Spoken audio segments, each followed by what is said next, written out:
What is up, everybody? Hope everyone had a wonderful Thanksgiving. We are here for episode 12 of the Best Ball Mania 4 Leaderboard Show. I'm your host, Liam Murphy. We're going to look at my top three teams.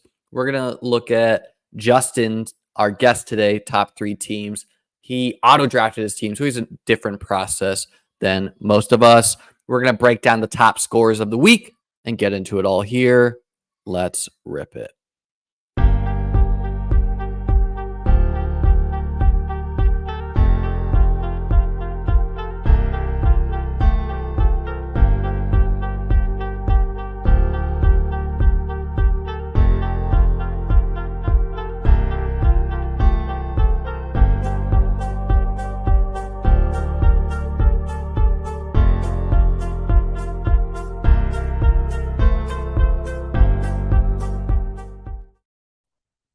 All right, as I said, I'm your host, Liam Murphy. Today we have on Justin of Really Good Picks. Justin, how you doing today, man? I'm doing great. I'm excited for week 13. Week 13. I mean, we got 2 weeks left in the Best Ball regular season here, and then 3 weeks of the playoffs, 5 weeks away from crowning a $3 million champion. Could be one of us, could be someone listening to this video right now. Absolute insanity. How's the season been treating you? Before we get into our regular scheduled show, I think we'll break down how you approach best ball differently than someone like me. You know, someone like me, I make content, I hand draft all my teams, even something like DraftKings, which I really kind of like procrastinated on. I multi-table drafted like 15 to 20 at the same time. It was not fun. It's probably not something a lot of people could do, but that's how I chose to do it rather than purely auto drafting my teams.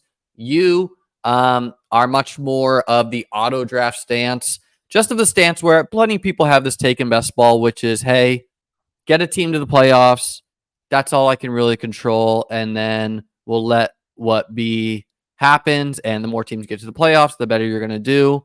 I don't want to speak for you too much, but is that roughly your stance on best ball and what have you here? Yeah, I mean, I think a big factor, like you mentioned, is the amount of time it takes to grind 150 manual drafts. And that's just for one contest on one site.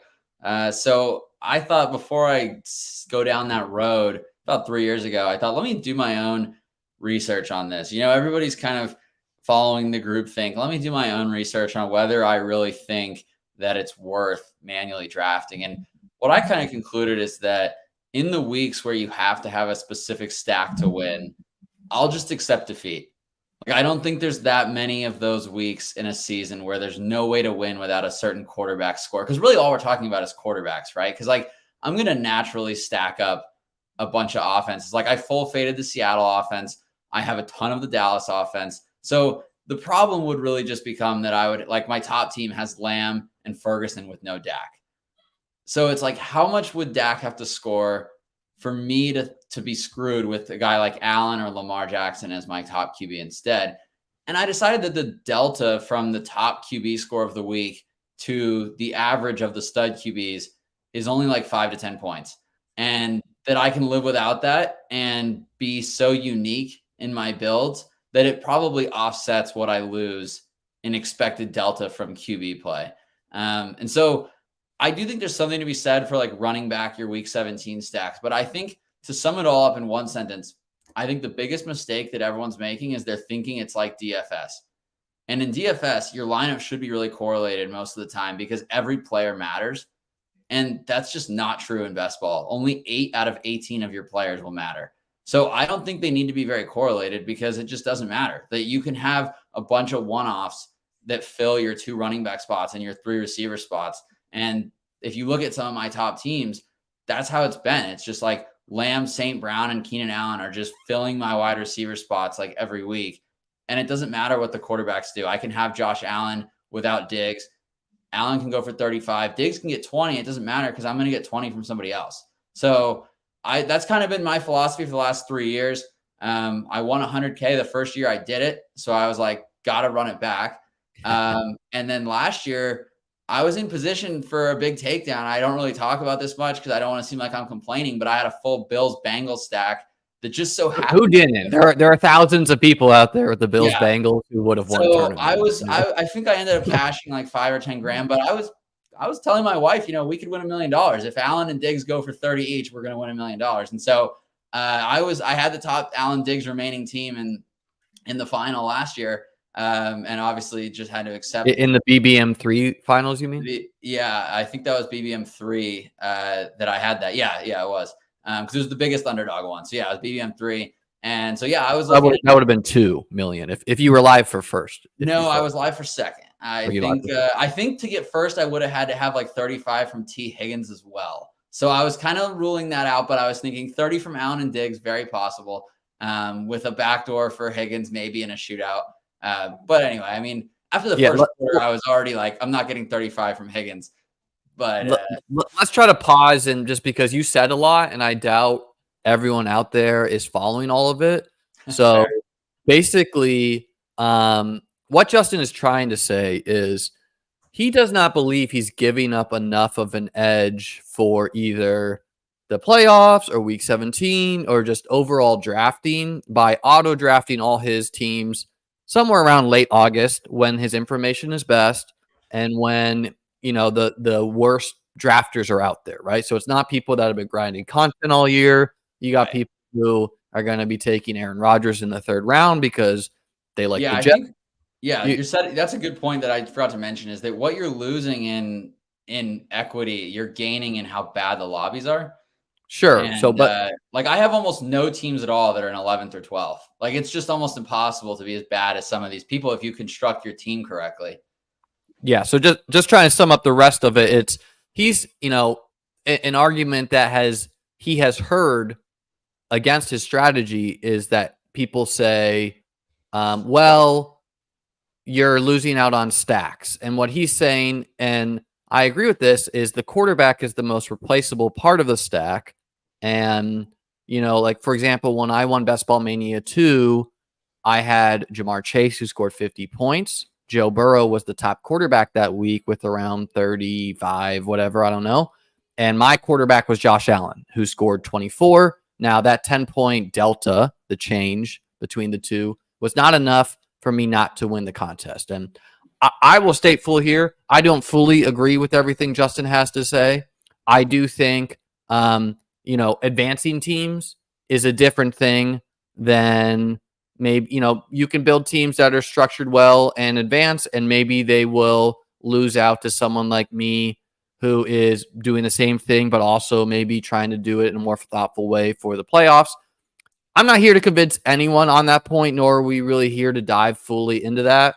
I hope, and many, many people have the take that Ron Navy here has, shout out Ron Navy, is so basically, he's saying he uses no skills, just luck. No, I mean, Justin would, I'm not saying what a lot of people would say best ball is just that. And the skill for Justin is A, having his ranks be accurate because he's using his ranks, and B, and I wanted to kind of get into, because I've thought of how I would auto draft, and how I would auto draft, I imagine, is a lot different than someone like you would auto draft. Where, like, how would you auto draft?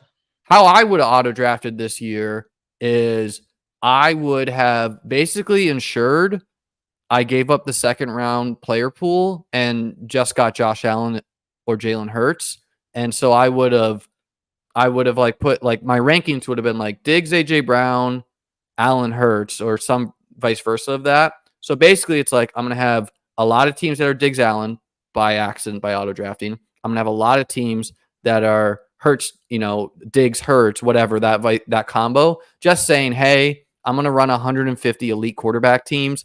Some years you don't need those guys to win. I lose those years. The other years I got the maximum amount of shots where that strategy is optimum, because I felt the elite quarterbacks were being undervalued, and I feel like you can eat you can miss out on a 2nd round pick, and as long as they don't nail week 17, you're doing fine. So that's how I would have done auto drafting, and I probably would have done it by running 50 and then spot checked them. And for those who don't know, Underdog does have a position limit, so you can set your position limits to whatever you think. DraftKings finally added it. I never have done this on DraftKings. I just don't use it because they don't let you set a position limit. So you get they did actually. So they introduced position limits towards the last 3 weeks, 4 weeks of the season. And so when I was doing my, when I had only had 20 DraftKings millies done and I wanted to max it and the slow drafts were gone, so I couldn't even do that anymore. I just had to fast draft it. And so I would enter 15 to 20 and I would set my position limits. And then DraftKings also allows you to do this, which they allow you to exclude a player. And so I had to exclude a couple players where if I did get auto drafted a pick or two, I kept on noticing, I kept on getting like auto drafted Deontay Foreman or someone, but I did not import rankings to DraftKings or anything. See, that's where because if you get stuck on auto draft without imported rankings, you're just toast. So like I spend all my time, I think I probably spend more time on my rankings than almost anybody because I'm not spending any time on drafting. And for me, it's just all about like, I will just take big stands in my rankings. Like I will just rank guys in the order I actually want them. And if I get 35, 40% of a guy and a bunch of guys 0%, that's fine. That's just how I'm approaching it. And so then I end up super overweight on a lot of guys that I think are good picks. And I end up with a lot of fades. In the last 2 or 3 years, my fades have mostly worked out really well. And so I just did advance at a high rate. And then that's kind of the strategy, at least. And so I think what you said about the elite QB and the AJ Brown Diggs stack, I think that makes a lot of sense. I'm just value drafting to an extreme. Like I just want the best player on my board. And we'll go through some of my top teams and they're just wild. Like there's drafts where I didn't take a running back until round 12, or I didn't take a tight end until 16 and I went 16, 17, 18. But I just trust that I have good plays in every round and that those teams will end up being fine. And they'll be so unique. So like what I might give up and how weird it is like, it's so unique. No one has 3 tight ends in the last 3 rounds on very many teams. Well, I think you're overstating how you like, how the hell would you know when you're not actually looking at the drafts? You're just auto drafting them. I do end up opening a lot of the drafts. So what I do is, you said you do 50 at a time. Like that's a lot. Cause if you're making a mistake, you now just burned 50. So I start by doing like 5 or 10. And then I look at every draft. I end up looking at all my teams to make sure that they, well, let's just try to hound down your process real quick before we move on. Do you, so you auto draft a couple at a time? Are you steering at all? Are you letting a lot run and you're watching them and you're kind of like moving players in your queue, or is it pure auto draft off your rankings? In the very beginning, I probably steered 10 to 20. Because steering versus like pure auto draft is a way different thing. Yeah, it is. I probably steered 10 to 20 teams until I felt like, all right, I've done 3 or 4 now that I didn't touch at all. I would have taken my top ranked player on 20 picks in a row. So now it would be a complete waste of my time to be following these. And then I just start sending batches of 20, checking all the teams to make sure there's no players that fell through the cracks in any way, make a few adjustments, and then fire off another 15 to 20. So that was the process the last couple of years that I'll probably stick with. Cool. Yeah, I mean, because like I got when I did golf overlaid, and I steered those, right? Like, meaning what kind of correlation do you have to worry about with golf? Well, you don't have to worry about correlation in golf. So it's really just like, where do you want to be different in rankings if you're going to try to take an exploitative stance? So for me, it was at the top, and also just like full fading some players. And, like, I don't know jack shit about golf. I read about all the golfers and was like, I kind of like this guy, kind of like this guy. And like, I just like X'd out Brooks Koepka, which didn't work for advancing, but worked for week 17. So whatever, but the point is I steered those rather than a pure auto. And I would not say I steered my DraftKings millies. I would say I drafted those. It just overwhelmed me where I got auto drafted 1 or 2 spots. But you're steering largely. And just the frame, Justin is having a healthy 51 out of 150 advance rate in the regular season. And I will, the argument is so many people have the take that Devin has here. Wait, let's no, that's not the one he says. I know Liam hates talking about advance rate, but I just want as many opportunities as possible in the playoffs. And like, yes, from a square one, that is correct. You cannot win the $3 million if you do not get that team to the playoffs. But I think if anyone spends time to dive into the math of how much additional odds does each advanced team give you a chance to get to a team to the finals. It will show you, basically, to me at least, advancing in the regular season barely matters. Where if I'm advancing, I'm But having I think the argument against that is that everything barely matters. Like, sure. you're Well, right that sure. advancing another team only increases your odds ever so slightly. But I I think think there's a big everything difference you could between throw up possibly in your hands and being like nothing matters versus showing like in a mathematical sense, like no, actually, each. No, I think I would rather have an extra team advancing with 18 players that I thought were good value in the draft than get one team through that has a stack in week 17. Because I think Sure, 18 and good I players I on a think it's roster gives me a lot of upside because I'm drafting players that I think have ceilings. I'm just going for ceiling games. You only need a few at each position. I'd rather have a bunch of like Jerome Ford type guys, Trey McBride type guys that have huge ceilings if things break their way than just be adding a third or fourth wide receiver with my QB. Like I think sometimes stacking like actually makes you take bad plays instead of just the highest upside guy available. yeah, and I wouldn't say. I mean, like I think a lot of people overdid the week 17 game stack portion this week. Like it's something I said a lot while streaming. It's like, look, people forcing Patriot bringbacks on bill stacks are probably not thinking critical about this and are just trying to find a shortcut in their brain. Um, this is my strongest year advance rate at the current point. I have 37 out of 150, a respectable 25% in BBM4. Justin's at 51 out of 150, so 34%. The past 2 years, I've probably been right around mathematical expectation. And my teams, while I'm like under advancing compared to some other people, I think are built more uniquely. And Justin's also saying that he's like, I'm building more uniquely now. How do I build more unique teams? Well, I put a lot of focus into who I think is going to score the most points week 17, and whatever happens weeks 15, 16 is going to come out in the wash to me because in something like BBM4, you got to finish top 16 is what it is. I also think by taking big player stands, you're going to have some bad years. You're going to have some years where that guy has a good week 15 and, getting for example, the past 2 years, I had 6 teams in the semifinals in BBM2 and BBM3. And 6 teams in the semifinals, if you like, is like very, very way over expectation. Now, I'm obviously running good for that to happen, I think. But also, it happened like when you take 60% of Gabe Davis and Gabe Davis has 30 points week 15. Okay, well, so it's like, okay, are you identifying a spike week player that spiked at the right time? Yes.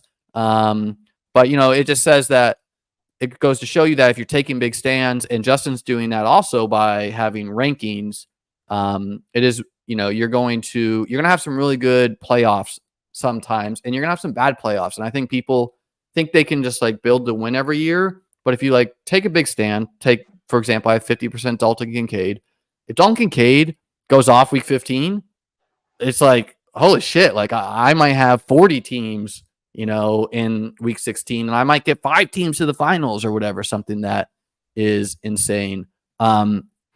Justin's basically saying, I don't think all of this is that matters. Good ranks against soft competition. And kind of to speak to the soft competition, I drafted my BBM4 over the course of a season, right? So like a lot early against tougher competition, a lot late, 37 out of 150. DraftKings Millie, last couple days of the contest, softer competition, whatever, 46 out of 150. So I'm like you in BBM4 in the DK Millie. Is that impressive? Sure, but I think those teams are probably like maybe, but it's like, I was drafting against, like, I know for a fact they're auto drafting on DK because they show the auto draft symbol, right? So it's like my teams are probably not as correlated, and they probably don't have as big as stands as maybe I wanted. And maybe if you're not doing your own rankings, then you're just going to get a pretty even distribution based on ADP, which I mean, do you think your rankings are like 5 rounds off all over the place? Or do you think they're roughly with the market, No, I mean, you can just be 1 round off and you'll get the guy 30 to 40% of the time. Absolutely, that's really all you have to do. I mean, like, there's some guys I faded like I have 0% Metcalf, Lockett, Smith, and Jigba. I have 0 of any of them. And I didn't think they were horrible. I think I was 2 rounds lower on them than they were supposed to be. And like I had Bijan Robinson ranked like 16 or 17. I think that's the correct spot for him. And I think I got him on 1 team out of 150. So like I don't think Bijan Robinson's a horrible pick. You know, like I think he has upside. I just didn't want to split backfield guy as my first round pick. I think that was reasonable. And so there's stands like that you don't have to be that far off. You'll be shocked how many guys you end up with 0 of if you just do your own rankings and ignore ADP. And a lot of your perspective seems to be from a scoring total points over the course of a season, not. No, I mean, I'm looking for ceiling games. I just didn't think that I wanted, like, I have no Pitts. I have almost no. I like Metcalf because the Steelers run man D, and I feel like Metcalf could just be an absolute skeleton key against the Pitts corner. To me, so like I'm trying to grind that micro edge, and I'm going to be wrong. Projecting projecting too far ahead. Like I don't know if we can say that. Like I don't want to analyze a week 17 matchup to that extent. So much changes over the course of the season that I just feel like you can end up overthinking it, and like you're going to rank a guy higher who's not really like that great for his draft slot. No, I'm going to mix him at ADP if I like the matchup more so. For example, and like I don't want to overstate how much of the micro edges I'm trying to grind. I'm trying to make it very easy on myself. For example, in BBM2, it was the Lions have an awful run defense. So I 2x the field on Chris Carson and Rashad Penny, who got to play the Lions, and that ended up winning me the contest. It ended up being true, important, and it ended up mattering. This year, it was, hey, the Eagles get to play the Cardinals week 17. So what did I do? I 2x the field on all of the Eagles running backs because I thought it was an easy to identify bad defense, especially against the run game, which is kind of proven to be true. And I thought it was ambiguous enough. I didn't really know who it was. I just wanted as many pieces from that game. And it was a good team, right? So it's like... Yeah, I did join you on that, and I very much regret it to this point. But you would regret having Swift against the Cardinals week 17? No, I regret all my Gainwell and Penny bags alongside Swift. I did take a lot of that backfield thinking someone will be a home run. And I don't know. I mean, Swift's okay. I'm happy on the teams I have Swift, but the Gainwell and Penny teams are just so annoying. Well, I mean, yeah, I'll risk the. If Swift scores 45 week 17, you're not so disappointed. You got some zeros on some other teams. Sure, but there's just only so much your rosters can take of bad picks. Here's a question I have for you. Would you, if you could sign up for right now, you've got 15% of each Eagles running back or 0 of all of them, which one would you choose? Because to me, it's not even close. I take 0 of all of them. Oh, I'd keep it because I want Swift against the Cardinals. See, I don't think that those teams with think about it in a DFS week. Swift is playing the Cardinals right now. What are you boosting him? Like 10, 15% on his ceiling? I don't know. I locked Kyron last week just because it was the Cardinals and it was Kyron. I agree, so like, but you're going to be right sometimes. You're going to be wrong sometimes, you know? No, that's fair. I played Kyron as well, but he was like 1% owned. Like, I don't think he was like 15% owned. If he was going to be really chalky, I don't know if I was playing on FanDuel. Sorry. He was really overpriced. So he was awesome on there, but look, I don't disagree with you. It's a good matchup. I don't know. I still think signing up for all those zeros from Gainwell and Penny is just not worth. Well, and I mean, like we didn't know that it was going to be such a dominated backfield. Right. No, I'm asking right now if you could like go back. Would I take 0 Swift? No, because I truly feel like that having pieces from that game. No, I'm saying you have to take some of everybody. You would still accept. Well, I mean, I already did that, and I got your answer. And that's what I wanted to know. See, I'm advancing 37 out of 150, and I have 4% Raheem Mostert, who is the most positive advance rate guy in the whole contest. So yeah, see, I have a ton of Mostert. So you have that high of an advance rate without Mostert. That's pretty good. Well, and so like that kind of shows you probably by default have a more chalky portfolio because Mostert's just going to be prevalent on everyone's thing. And like, would I go like? Am I doing this on purpose to be like, no, I don't want the best player in the player pool? No, but it goes just like last year. But I think like those teams. Here's another example. Like if your portfolio is no way more unique than me when you have Mostert and I don't. You know, like that's just impossible. Yeah, no, that's true. And that 1 out of 18 players, I'm chalkier. But I think there's probably a lot of other guys that I have. Like I have a ton of Hollywood Brown. He has a very low advance rate. He's on all my top teams. Like I would think that there's a lot of guys that I have. What was that? I don't think Hollywood's that low. Let's look it up. Hollywood is at he's perfectly average, 16%. I mean, I've got a lot of guys that are probably right at average. You know, they're not smashing. Did you? I agree that my absolute top teams have probably the worst chance of actually winning in the playoffs because they have the most chalk. Like my top teams are Lamb, St. Brown, Keenan Allen, Mostert. I don't have a lot of outs to pass the majority of the field with teams like that. Whereas I could see yours having more upside to stand out from the field. So I could give you that. I also build wonky, which risks teams, right? Like I'll build a 4-quarterback team. I'll build a 5 wide receiver team. See, I won't build an incorrect format because that's where the math is so clear to me. Like we're talking math and like how you like to me, the math is unclear if uncorrelated is actually that much worse or if all the bad players are doing it. So it's skewing the data. Like to me, it's like saying statistically this group of people is poor. And then you find out they all live in a poor area. It's like, well, obviously. And that's kind of how I view with like the really highly correlated, like teams with run backs in week 17 perform better. It's like, yeah, because Liam is doing it. Like Davis is doing it. Like people that spend all summer are doing it and the casuals never do it. This is like choose a 0 this year that the market was in on. Like we see this every year where a player's advance rate is solid just because a lot of sharp people were in on them. Like last year was Sky Moore. And Josh Jacobs was the opposite, where Josh Jacobs was the guy who worst drafters were on. And so Josh Jacobs actually advanced at a lower rate than he actually should have with how impactful he was. Sucked. Yeah, exactly. Well, that's the argument that I'm making, but on a stacking component rather than an individual player. Yeah, and so, I mean, I don't know. In something like BBM4, I think everyone needs to accept it's a lottery. Real quick before we get into the nitty-gritty of the week, do you know what your position ranks are roughly? Because I just looked through some of your teams and they're not all the same. Like they're not all 3, 6, I did 7, some 3. differently, and then I would adjust. When I went 2 quarterback, I would move up Hurts and Allen, and when I would do 3, I would move some guys down. So I almost always went 5 or 6 running backs, 7 or 8 receivers. I think 3 tight end on every team except for just a couple. And then usually 2 quarterbacks, sometimes 3, because the math isn't that clear on whether 2 or 3 is better in Underdog. And it's definitely 3 on drafters when you have 20 picks. So it's probably 3 on DraftKings. But when it's 18, 2 versus 3 can be kind of ambiguous. And it kind of when you say math, you're saying the math of advancing, right?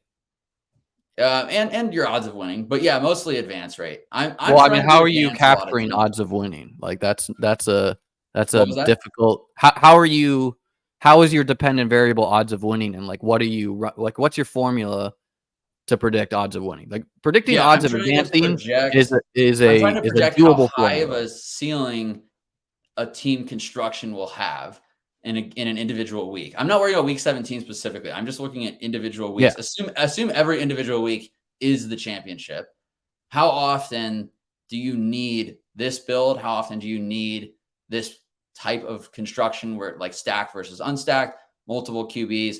Obviously, just having one QB and having the nuts is ideal to win in week 17, but it's just not realistic to draft that way. So I usually go with 2 and try to go with more of a hero QB to carry me. And I had a lot of Stroud, I think. So that kind of saves it with the second QB also being a stud. Yeah, I have a lot of Stroud. Yeah. So they kind of like, it's obviously there's some results bias in doing that. But yeah, like what I was just trying to explain is like, if you are handy with coding and math or really whatever, if you just sat down on a spreadsheet, you could do this. You could do what Justin's saying, and you can solve for how do I score the most points each week on average by different builds, and you can play with this, right? So you're solving for how do I score the most points each week, and then you have to ask yourself, is that also then predictive of how do I win the contest? And like in a vacuum, maybe, right? Just like scoring the most points each week and then doing it the last 3 weeks of the season. Yes, like if you do that and you try to solve for that and you do solve for that, you've done it. But then the question becomes, are there some other levers to pull that actually aren't accounted for in that, either through uniqueness, either through whatever you're doing? You know, like why do I build some 4 QB teams on Underdog, even though it's an 18-round format? Is because the market on Underdog historically has really, really depreciated where quarterback rank should be compared to something like DraftKings. And so when the best 4 picks for like the last 4 rounds is a player I know is going to play and a quarterback, right?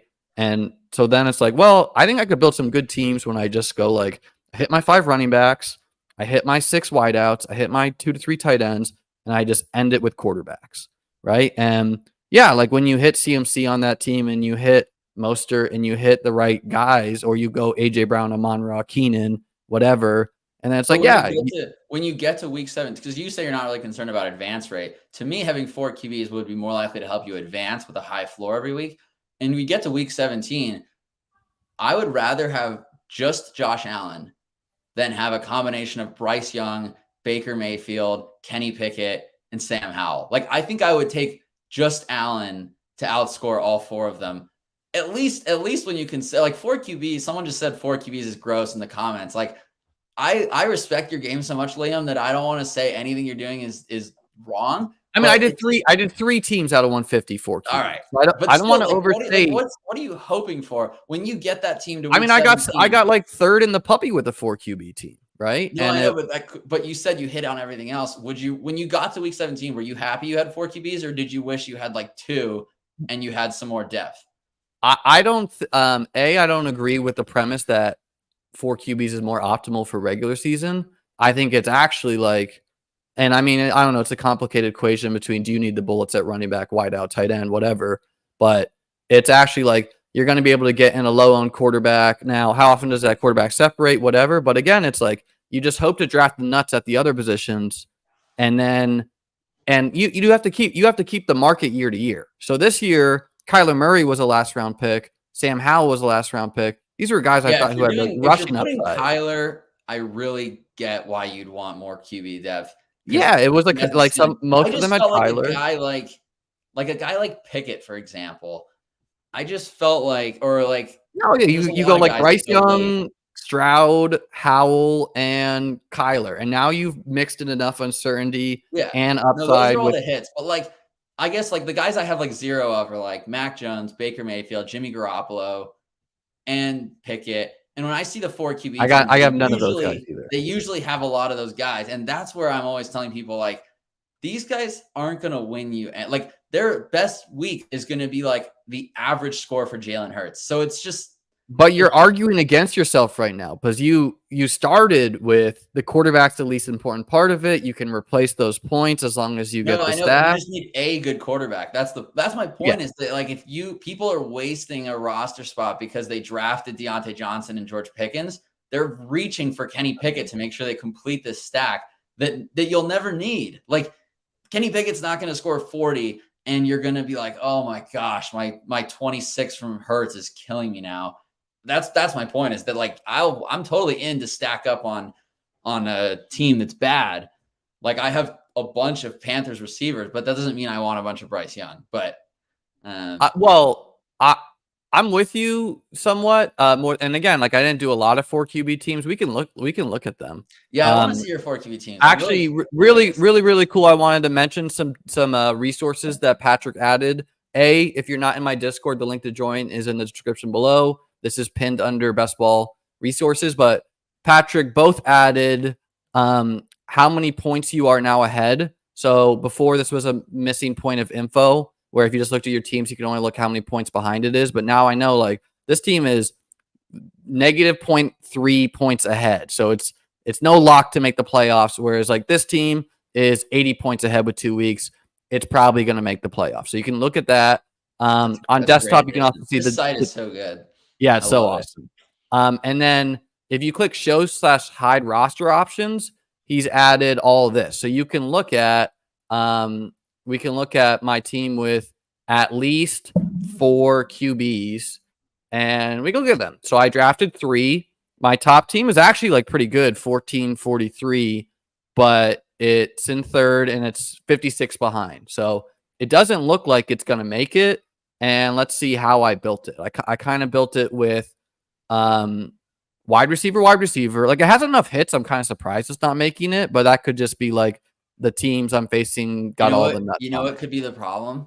It's wide receiver, honestly, I think. That you have multiple wasted roster spots. Well, let's see here. I think the real problem is Montgomery got hurt. Ramondre was not a hit until later. It was a hit on Kyron, who got hurt. So if these guys don't get hurt, it probably makes it.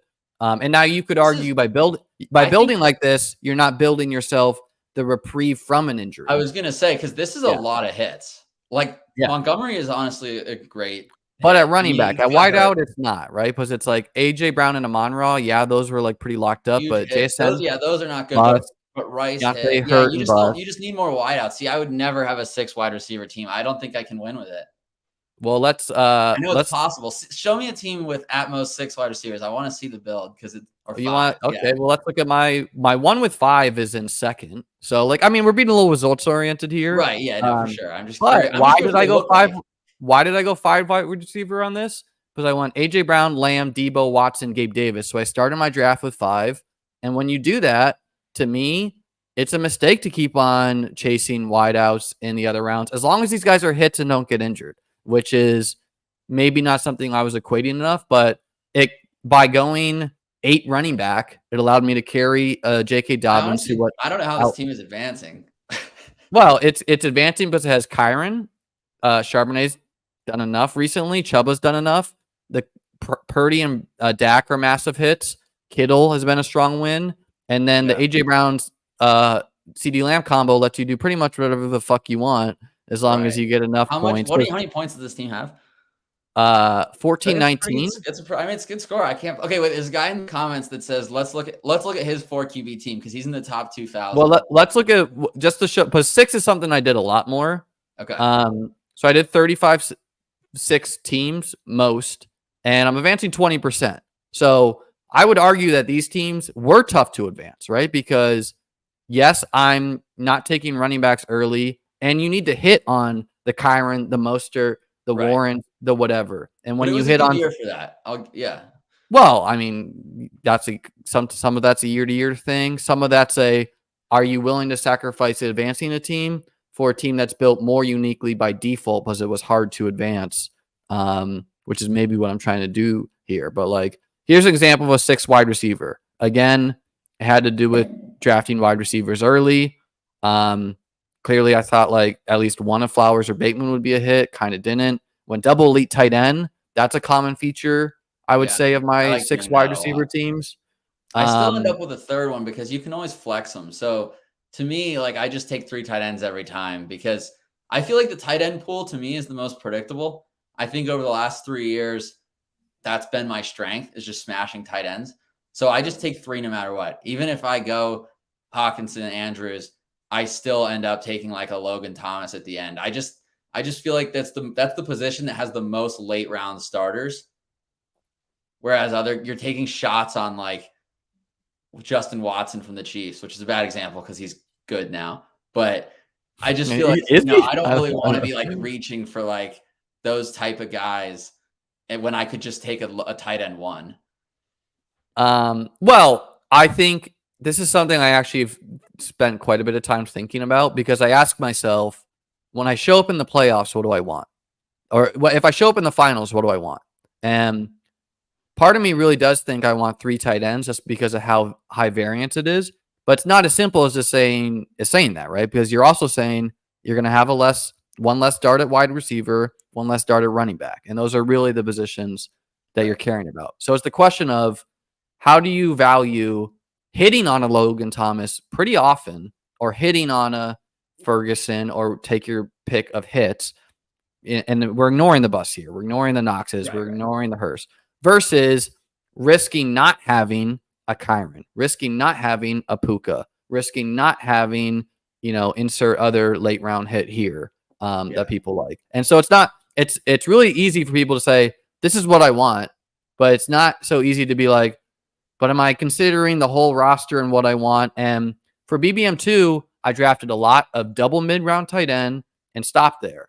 And I ended up winning the contest like that. And then my takeaway was actually kind of what you said. And it's like, well, actually, I think I want more bullets at a high variance position. So it's hard to say that like equation of thinking through building a team that's going to do well. And you got to consider also, like, I am valuing advance rate higher than you.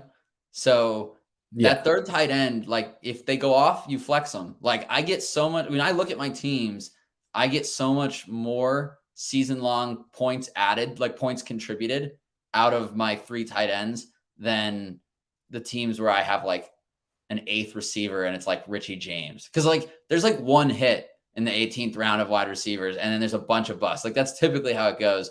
And so I was lucky to hit Justin Jefferson a few years ago.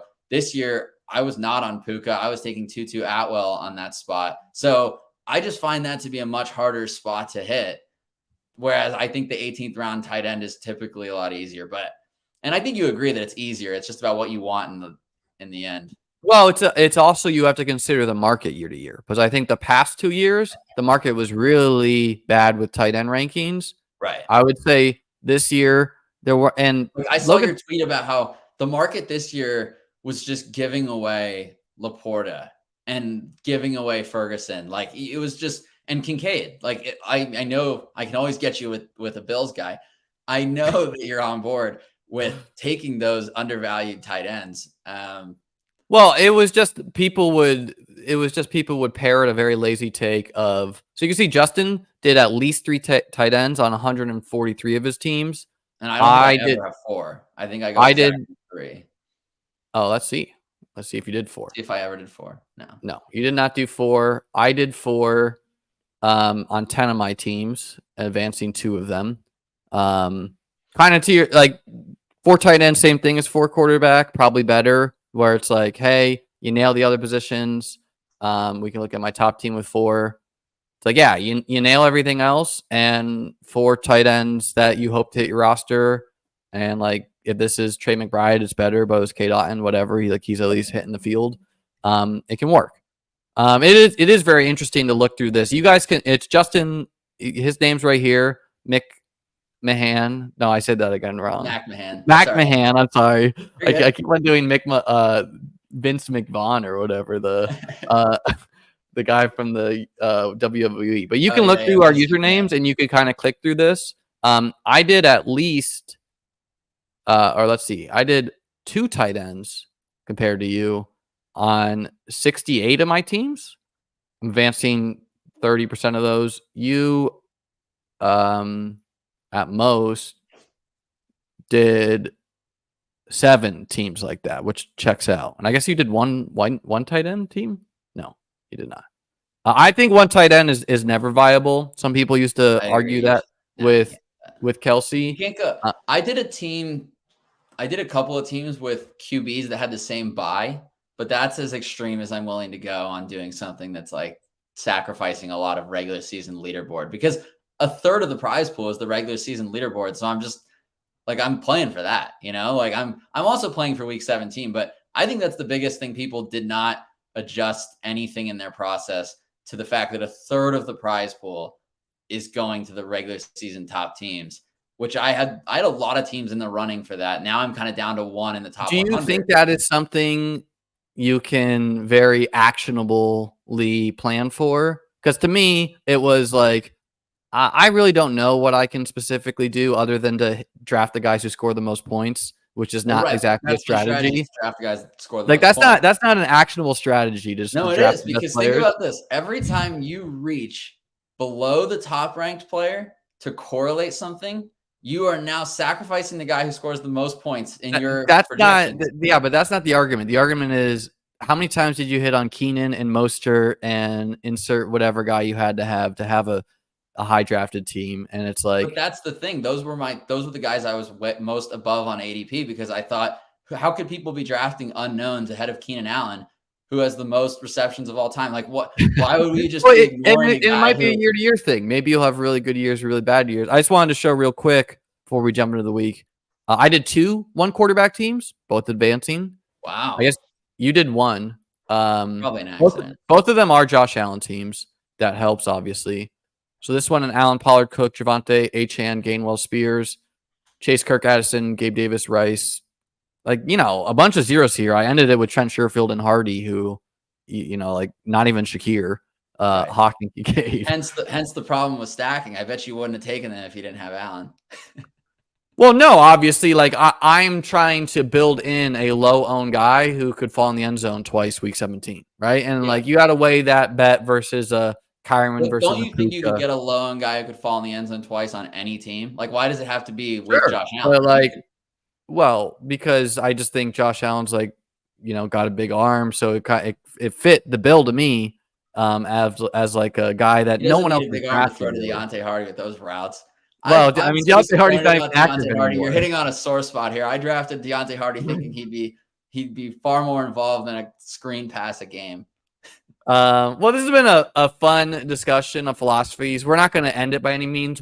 I'm sure it will continue by default as we get into some of these here. But yeah, I guess just to wrap up a little bit of this, to me, you can't win every year. Like I plan to try to win every year, but like my strategy is you just need to accept you're not going to win some years.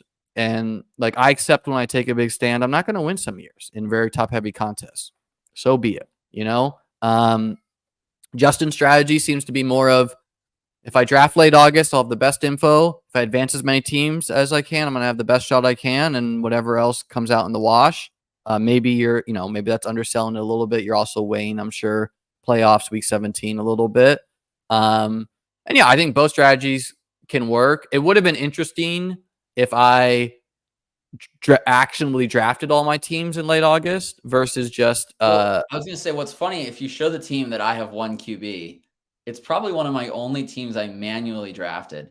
And it's a Ryan Tannehill team. What is I just lost track of. I was drafting this team very early on just to get a sense of the rankings. And I was watching TV with my wife. I remember picking this team and saying to her, I just accidentally threw away $25. And I think that's something also people undervalue, is you assume that if you're manually drafting that you're going to make perfect decisions. But I think a lot of people do these drafts while they're kind of semi-distracted. Maybe they're at work, maybe they're watching TV, with their partner, and they get distracted and then they just totally fuck up a draft in a way that an auto draft. Got some good players on this team, actually.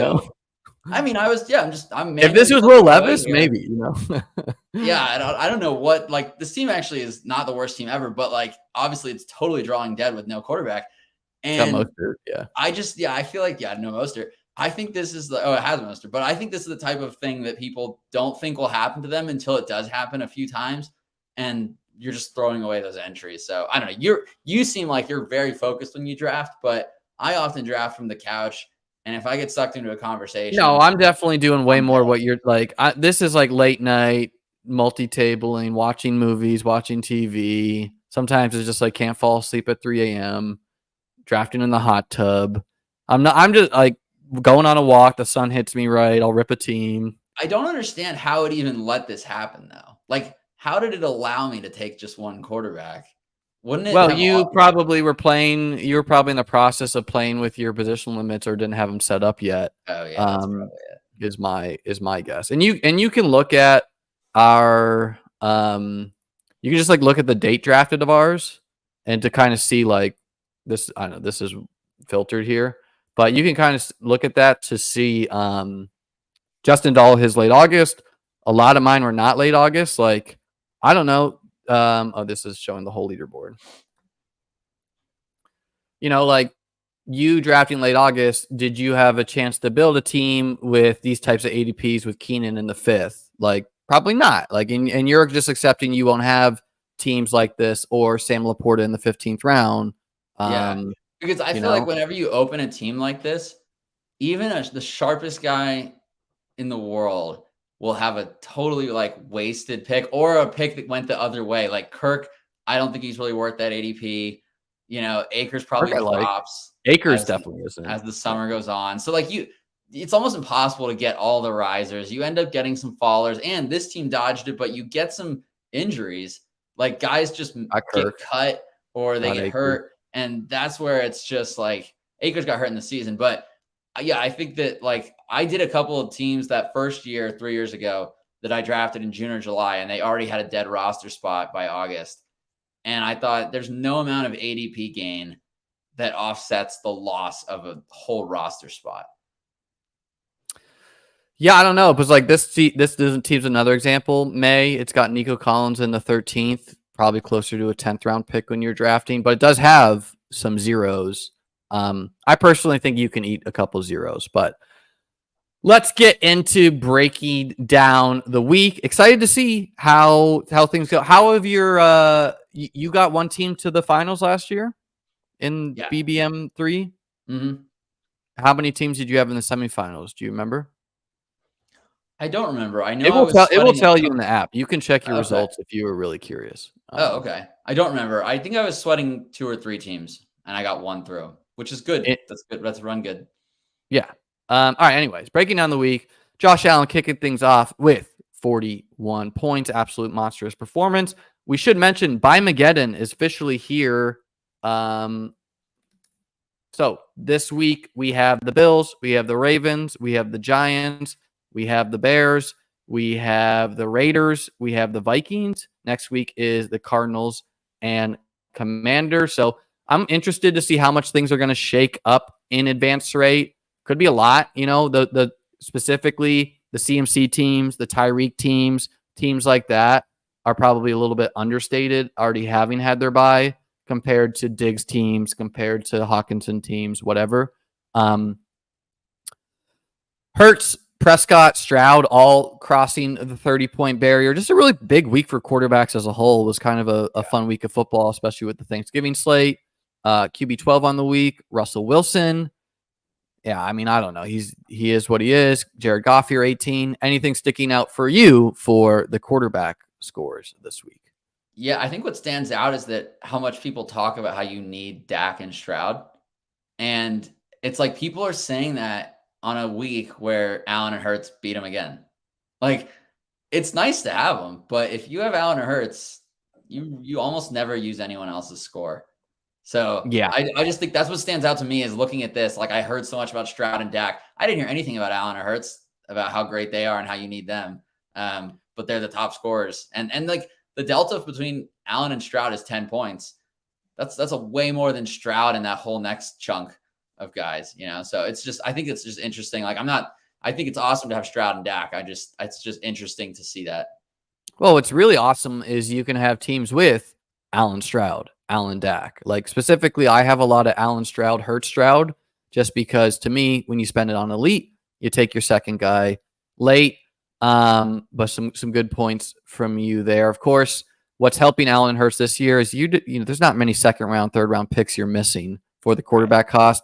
And what's really interesting is I thought the market for Underdog had fixed itself last year as far as quarterback rankings go early in the season. Early in the seasons, all the quarterbacks were expensive, including guys like Stroud, Bryce Young, whatever. Like the quarterbacks as a whole just kind of went more expensive. You gotta wait.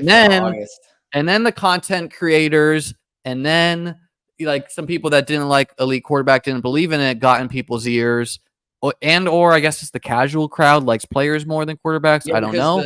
The season-long narrative for so long that's been beat into everyone's head who's a casual is you always wait on quarterback.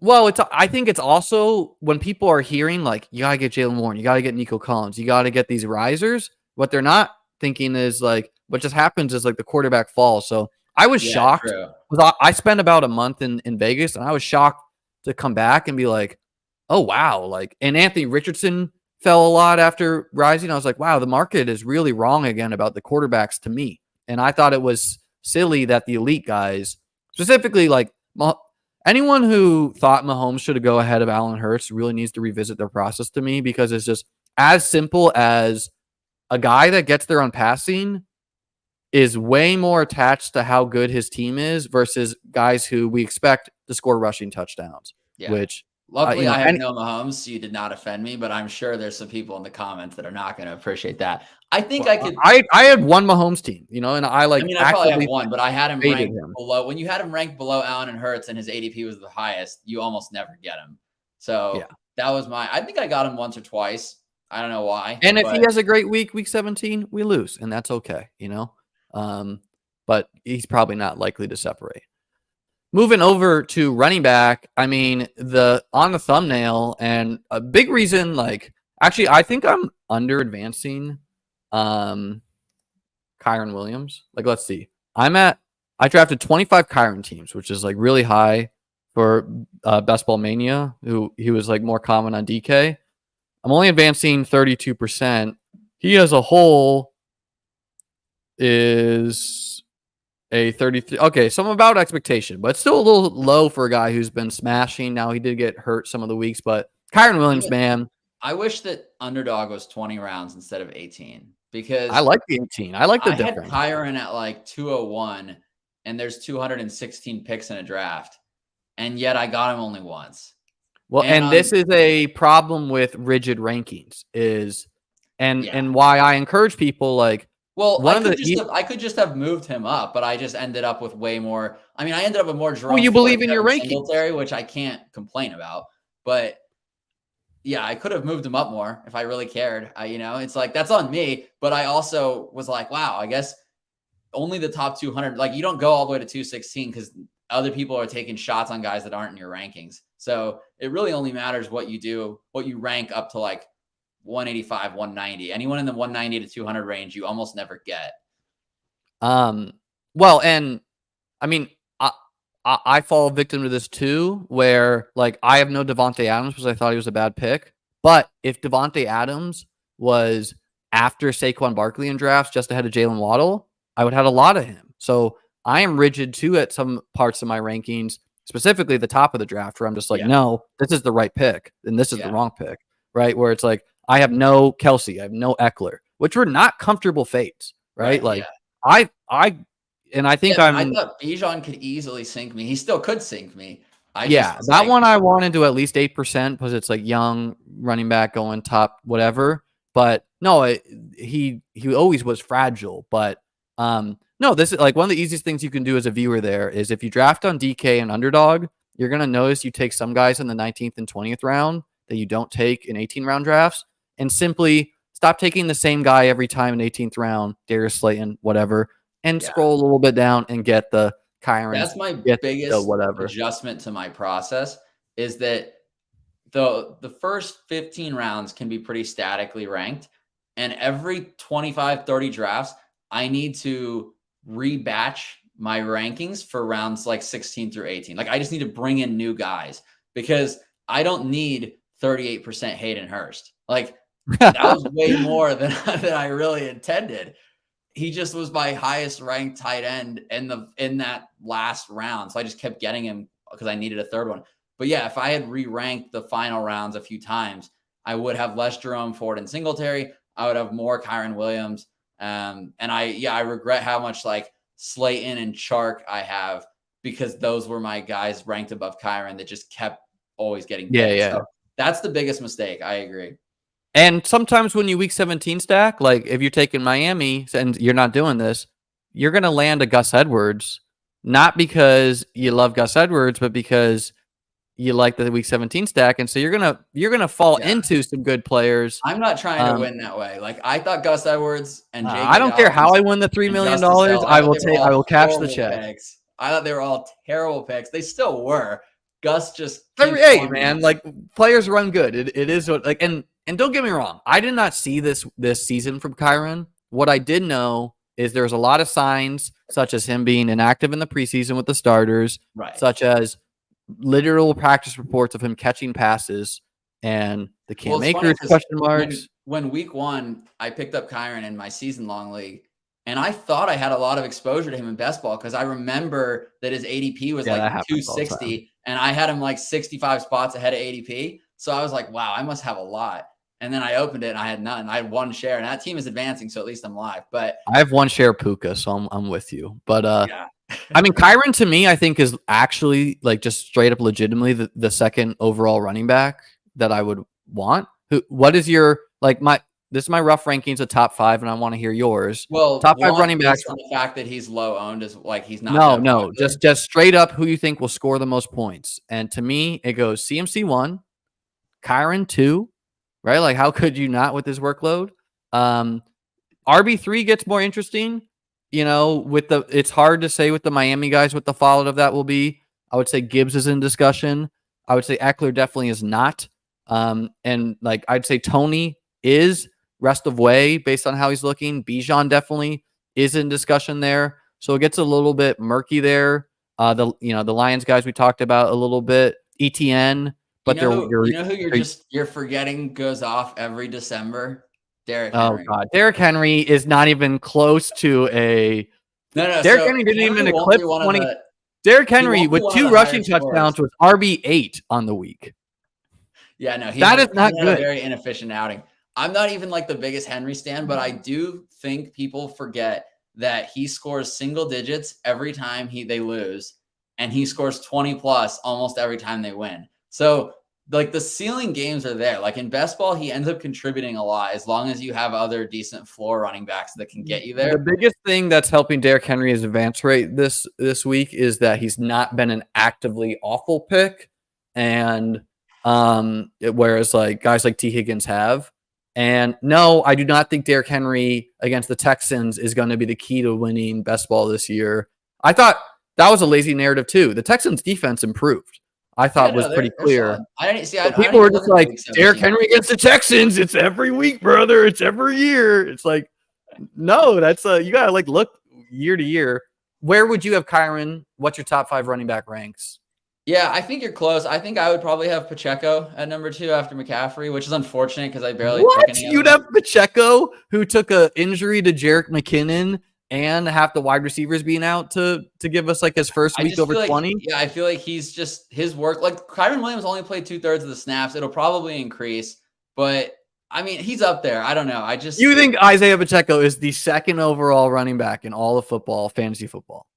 No, but I think as long as McKinnon's out, he'll project top 3. Like I think his ceiling is. He's a very solid projection without McKinnon. Yeah. What'd you say?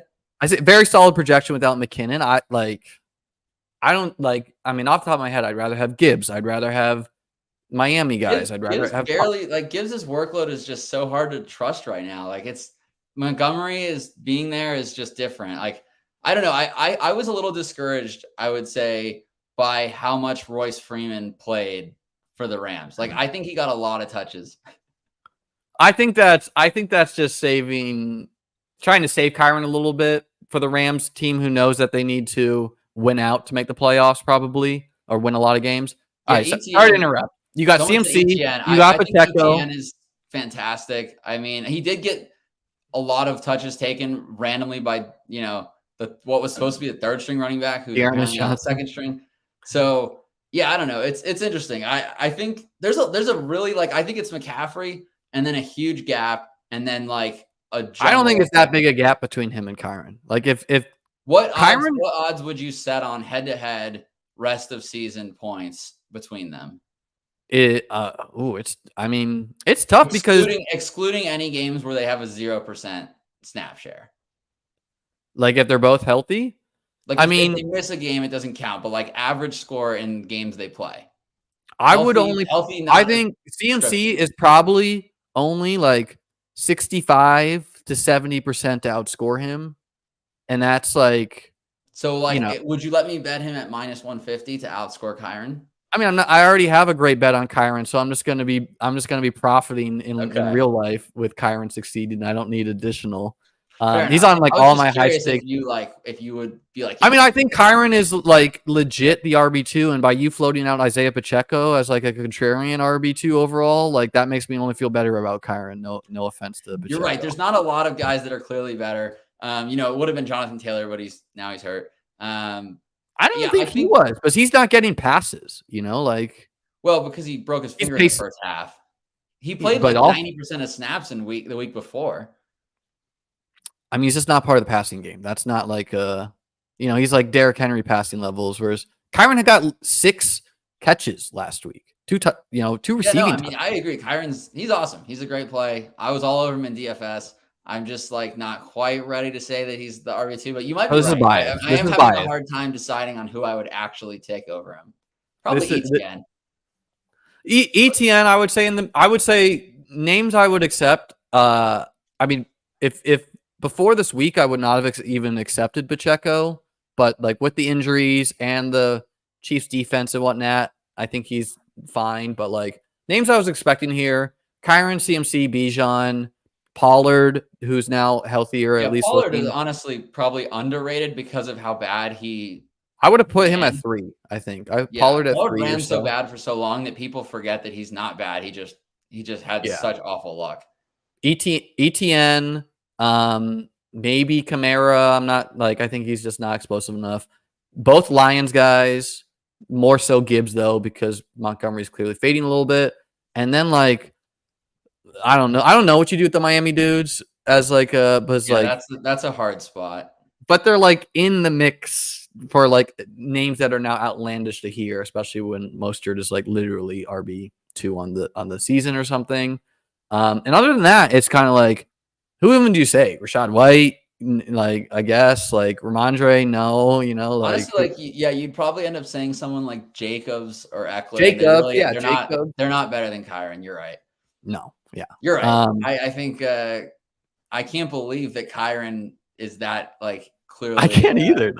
I that was high, just but thinking yeah. about it earlier. I was like, okay, it is what it I do is, think and this is Kamara, ETN, Pollard are all like Kamara actually leads the NFL in expected fantasy points per game. Like he's number 1 in the whole league. He just isn't capitalizing on it because he doesn't look very explosive. But I would accept the answer as the guy who leads the NFL in expected fantasy points. I would accept that as a reasonable. hell yeah. This is from our friends over at Fantasy Life, Matthew Bear's Fantasy Life. It's kind of a cool tool to comparison people. You can throw in the workloads and just see, and I don't know how it's choosing like the best overall, but like you can throw some players in here and just see who it's picking. It's picking Kyron currently over and it highlights who has the best in what category. So it's saying it really likes Kyron's targets and target per outrun, which are strong numbers. It's 2-minute drill snaps. He's got a run on, which I think it's hard to be a top running back without 2-minute drill, which Pacheco does not have. You can just run touchdowns then. Pollard has a lock on 2-minute drill, looks like. So kind of a cool tool there, especially for your start-sit leagues where you're making decisions. Let's move over to wide receiver.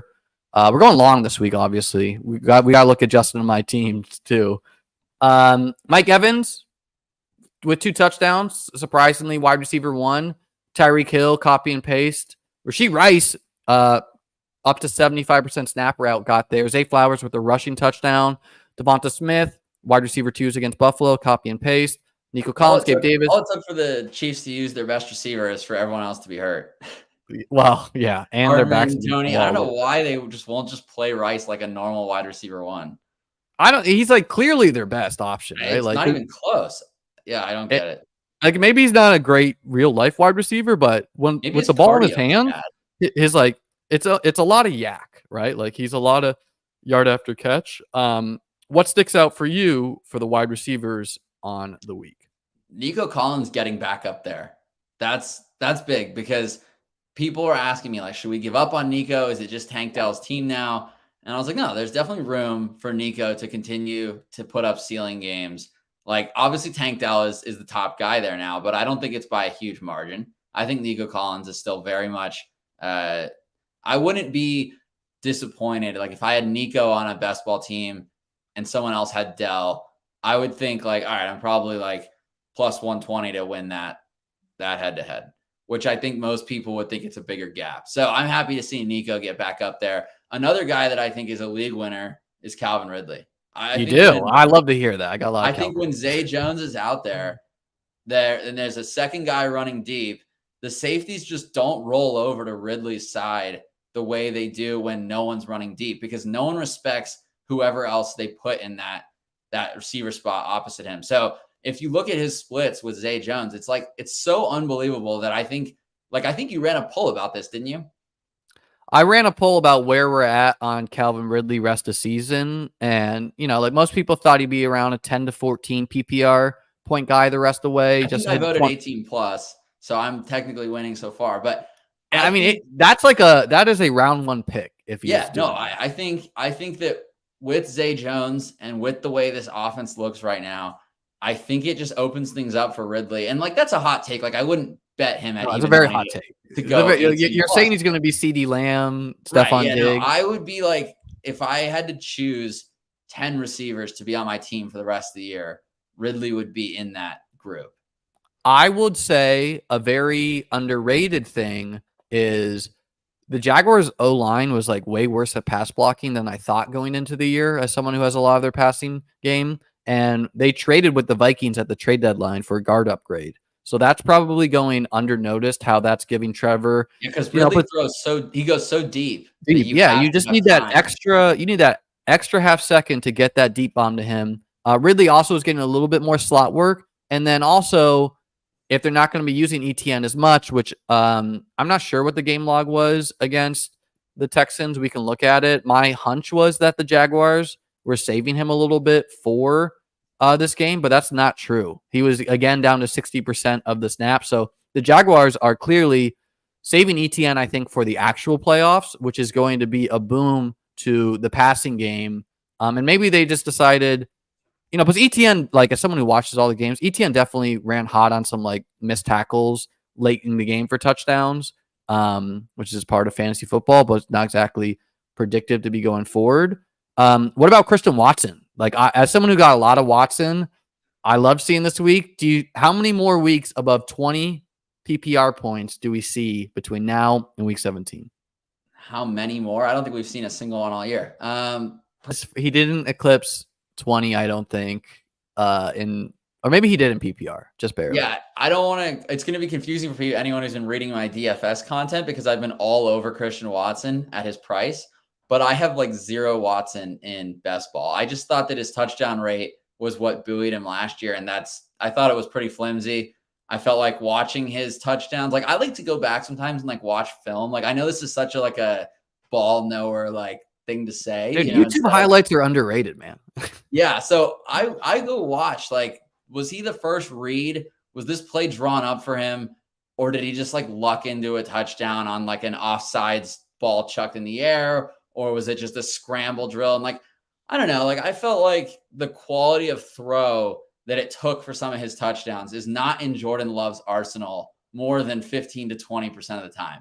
I just feel Jordan Love's looking better though. He's quietly playing good football. I just felt like the type of touchdown for Watson to score is like he ran so good last year, and now he's running kind of bad this year, but like not that bad. Like Jordan Love. How many touchdowns? How many touchdowns between now and week 17 do you think he scores? 2 or 3. 2 or 3. Okay, yeah, that's like and a touchdown. That's pretty good, for him. I would also say him missing the 5 pick. Like he's not going to get there on reception, so he's got to score.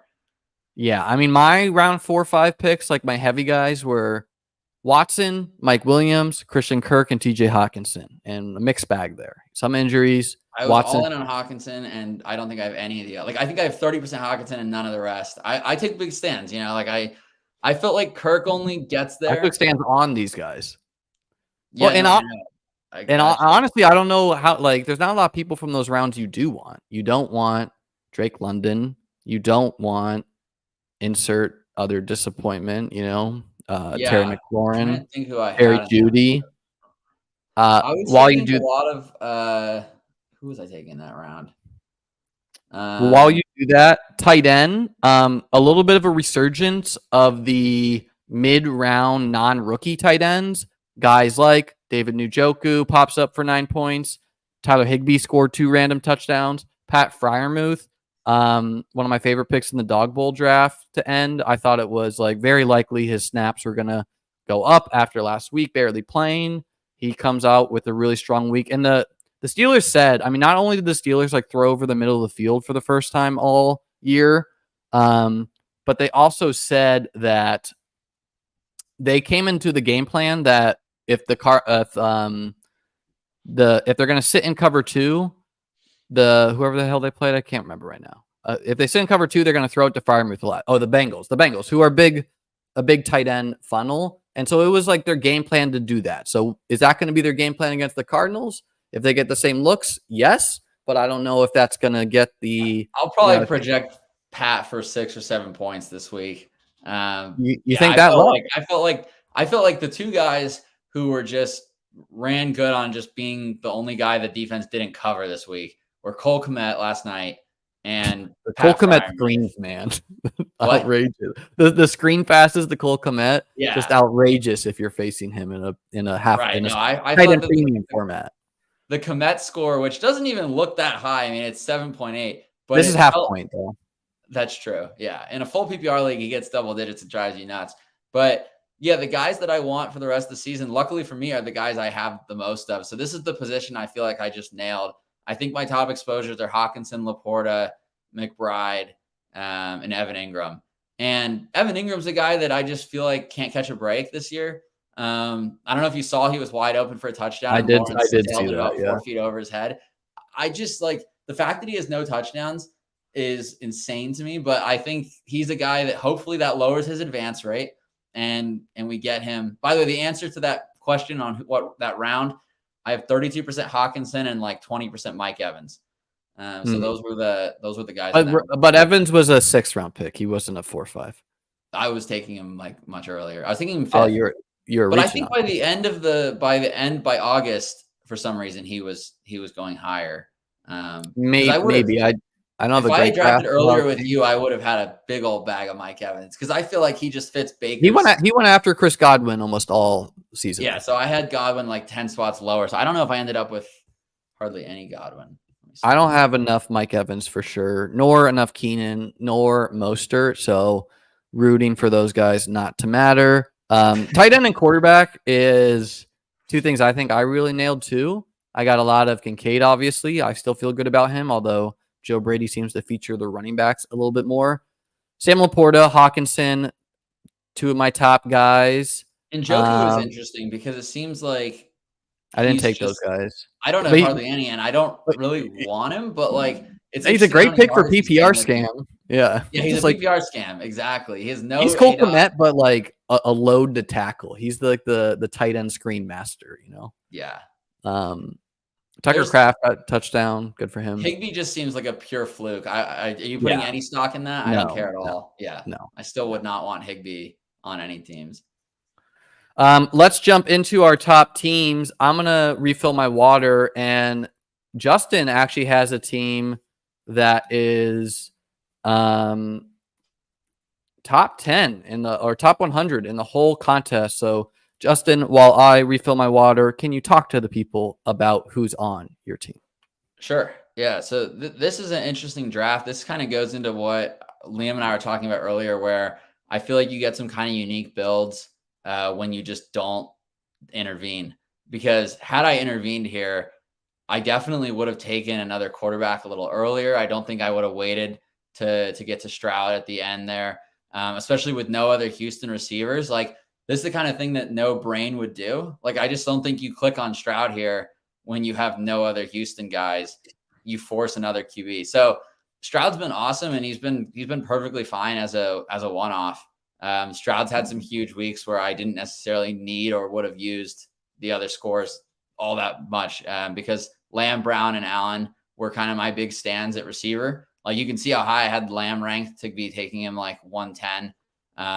And it created a lot of this Lamb Brown at the turn and then Keenan Allen in round 4. So, Marquise Brown was a popular 6th round pick for me. I have a lot of him.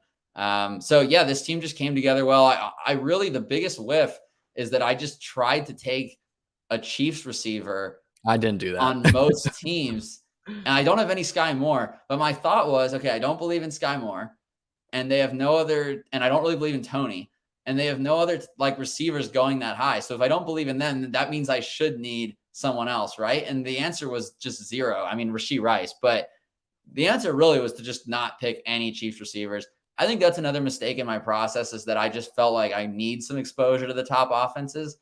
And I think the Chiefs this year have proven that you can get away with 0 exposure to one of the better teams in the league. If they just spread it around as much as the Chiefs do, then you don't need it. What stands out to you about this team, Liam? Well, as someone who has a lot of teams built similarly, I always fuck that word up. I mean, you're running bad on Lamar. Like, if Lamar wasn't such a better in best ball guy and actually gave you a couple spike weeks, you could maybe be pushing for the top overall. But as someone who's built a lot of teams like this, me not having any Keenan is like a reason why I don't have a team doing as well as you. Because I just pretty strictly took a lot of Mike Williams over Keenan, kind of hoping Father Time would catch up to Keenan. And Keenan's obviously running good with the Mike Williams injury. Yeah, I was gonna say, I think this year I thought that the Father Time narrative was being overblown. Like I felt like the guys like DeAndre Hopkins, Keenan, that have just been nothing but productive. I felt like why are we betting on this to be the year they regress specifically, when it's like if they don't regress, they're a steal. If they do regress a little bit, they're being drafted correctly. Well, and it's, I mean, I don't know. There's hits and miss. Like, this is why I was also out on Kelsey and Eckler, which seems to be working. Also, probably running good on that. Are you even running good on being out on Eckler? Like right now, he's very banged up. He's got multiple injuries. So yeah, but like that's part of it. Like when you're older, you probably you're not shifty. You're gonna get caught more. I mean, Eckler is 7th in the NFL in expected fantasy points per game, and he's probably he's 20th in actual. Not that bad, but I agree. For a first rounder, he hasn't lived up, and I certainly don't want him now. That's fair. I was out on Darren Waller. That's one guy I just feel like can't possibly be healthy ever. Well, and I was in on that, but I mean, I will say, like not having Keenan is why I feel like I don't have any teams doing as well. Like this team is obviously awesome. I think Jacoby Myers is like an undervalued piece to. No, he's been a very solid, and he's had some spike weeks that have really been great. And Curtis Samuel. Yeah, I did a lot what like you did here with the Chiefs, where like I did do some teams with like the MBS Richie or Justin Ross. I was totally out on Tony and Sky though, and Kelsey and Mahomes. Yeah, I barely have any Kelsey. I have like 1% Mahomes, no Sky, no Tony. I did the same thing as you, and we just shouldn't have touched it at all, I guess. But yeah, like when you get in the late rounds, it is what it is. Like I'll always be a little bit of an MBS guy at heart. But no, like you nailed tight end here. Your CJ Stroud is huge for this team. It would not be doing well without it, especially with Lamar being. I really need him with this bye week coming up. He's got some strong. I can make a run here up to the top of. I'm 50 points back of like 5th place, and I'm optimistic that some of these other teams will get hit harder by this bye, because this team really doesn't suffer from the bye week. It loses Hawkinson, but it has 2 other tight ends. It loses Lamar, but it has another quarterback. Loses Connor next week. It loses Myers this week. It loses Marquise next week. It loses Curtis Samuel next week. So a mixed bag for you, but yeah, you should be able to definitely carry the buys here. What does top 100 in the contest pay for the regular season? 2,000 or 3,000. 2,000 or 3,000. So very nice. So top 1,000, I believe, is 1K each team in the top 1,000. So probably more meaningful for you, maybe even to get your second team in there. So this team is at 1,701. My top scoring team far behind. I only have one team on the top 10K. If you maxed BBM for your mathematical expectation is to have 2 teams in the top 10K. So I'm running under expectation there. My top team. You got some very close ones. Yeah, and like 2 weeks ago, I think I had like 4. So there's not a lot separating a lot of this. My computer is struggling to pull this up, so give me one moment.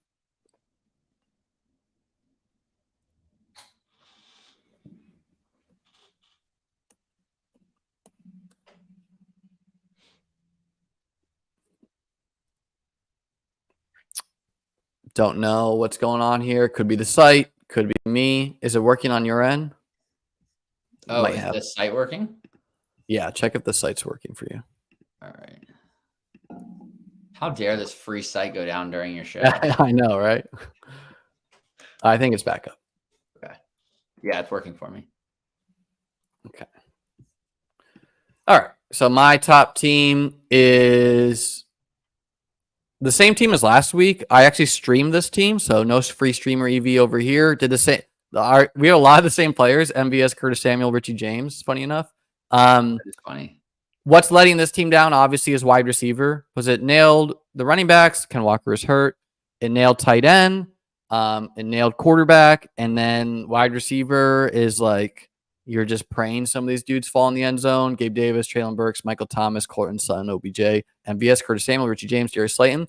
A lot of people say you cannot build a team like this. They think you're giving up too much opportunity cost by going RB, quarterback, RB, and not taking your first wide receiver until the 6th round, which I did take 5 straight. And so when a lot of sharp people think that way, I think you can build some more unique teams by just fading that consensus. And, I went. Question for you, Liam. Do you go into the draft thinking, all right, this is the one I'm going to do this, or are you taking what the draft gives you?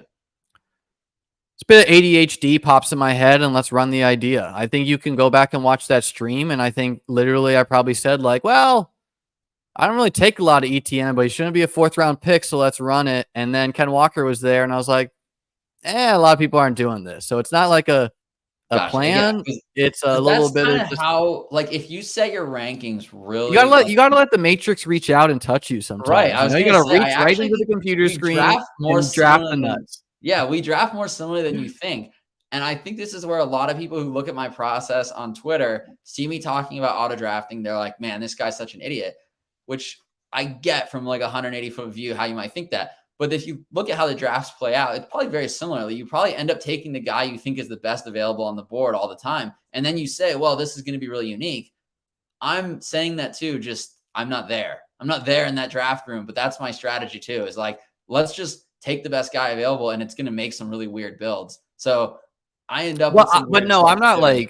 like in these picks here, I can promise you I was not rigid with them. I was not like, this is always ETN, this is always Walker. This was this is probably unique enough. Let's do it. The market's probably not that great at wideout. And so I guess it's just whether or not you are more confident in your player takes or in your construction. And it's a combo. And I would say like, this is a team that clearly shows you, if I had been a little bit more rigid with my, hey, I'm planning to take CJ Stroud. I don't know if I was really planning, but like, don't take Darius Slayton. Don't take Richie James. Force the stacks. And yeah, I might have landed on John Mechie and Robert Woods, but I might have landed on Tank Dell, and that would have really made a difference. And as far as like my high stakes teams go, the CJ Stroud to Tank Dell team is like carrying half of my like 5-5-5 teams. And what's Dell's like drafted rate? Was he picked in most leagues? Well, if that damn preseason game didn't happen, he would have been very low, and I would have. At my 5% would have been like 5x the field, but that preseason game happened, and then he went to like a 16th round pick. So we can look that up in a second. But Tank Dell is my example of your Kyren Williams, the guy who you were taking a lot in 20-round formats and not in 18-round formats. That's me for Tank. If we look at Tank, before we look at your second highest team here, not Tank Dell. Tank Dell is 35,000 teams out of, so like 50% draft rate. Yeah, like if we just look at like AJ Brown, who was 100% drafted, 56,000. What did we say Tank was? 36? Yeah, so a little over. And Kyren, almost 60%. What really shocked me is Kyren was drafted less than Puka, which I think all those Puka drafts were after the Cup injury. Yeah, that's why. Because there was a reason. Yeah, because there's a reason why. There's an actionable reason. Yeah, right. That's actually terrible for the people that had Puka like before that. I mean, because well, the market was different if they were like convicted early. Yeah, that's probably good enough. No, you got to actually spell out the name. Your second highest scoring team. 80 points behind your second highest scoring team, but still a really strong score. Talk to us about it. Yeah, it's a fun team. This is another auto draft. And this is, like I said, I'm getting all this Jerome Ford and no Kyren. But I'm happy with Jerome Ford. Obviously ran good with Chubb getting hurt right away. So can't complain about that. This is a team that I've clicked this team multiple times and thought, man, if CMC got hurt, this team would win. But because he's been healthy all year, like Elijah Mitchell seems like a terrible pick. But like, I think if CMC were to get hurt, Elijah Mitchell would immediately be a top 10 running back. And I think the Elijah Mitchell, I don't think he'd be top 10 because there is the question of Jordan Mason. There is the question of all that, although the coaching staff's been out of them. But I would say if you're out there building teams, like for example, I drafted some teams that won Etienne Ramondre, and then my last round pick was Zamir White. And why was it specifically Zamir White? Is because I was specifically not taking Josh Jacobs. So not only was I not taking Josh Jacobs, I was building in the leverage. Right. And if so I have anyone 0 Chubb and 20% Jerome Ford. So well, but if anyone who's taking Tyreek, I think the pairing with Mitchell in particular is a sharp pairing if you're doing it actionable because you didn't take CMC. So why not try to not only, leverage off of them, but profit off of his failure if he does get hurt? Right. Just so, exactly. a little tip for anyone out there. Yeah, I think, I think some of the similar receivers, we both have some Treylon Burks, some Odell that's been whatever. Odell's looking back, man. What? He was banged up again, but ESPN Analytics thinks Odell is a top 10 wideout in the league. Yeah, I mean, I think Odell is was a good process pick there, just because we didn't know how like they say every time he's ever on TV, there's no better slant runner and take it to the house guy off a slant than Odell. So there's upside taking him, but I didn't have him super high ranked. Mostert and Jeff Wilson I ended up with combined on a lot of teams just because I felt like both were so undervalued that it was just worth scooping them. I doubt Wilson's contributed anything to this team. I have a lot of teams like this where it's the last 3 picks are tight end, which is interesting because I feel like I was pretty above ADP on guys like Laporta and somehow and Evan Ingram, and somehow in Hawkinson I was way over. So I don't really know exactly how, I guess because Etienne fell and then Herbert fell, so then I don't get Hawkinson. Somehow I have a lot of teams where I just never got a tight end. But it worked out because then I ended up with more Trey McBride, who I have 20% of. I mean, this team is a clear example to me of a team that's primed to do well in the regular season, and I would not be missing at all in my playoff portfolio because it's unless Josh Allen and Justin Herbert score on the ground or spread it out, if you need Diggs, if you need Keenan, if you need insert stacking partner here, you don't have it. And so yes, can it work where Tyreek scores enough and Marquise rolls in? You're helped a little bit with the Richardson injury, so no one really has this quarterback, right? But I don't think you need it. I think Pittman can get to 20, 25. You can, but there's a difference between what can work versus making things easier on yourself to win. And I don't think this team is built.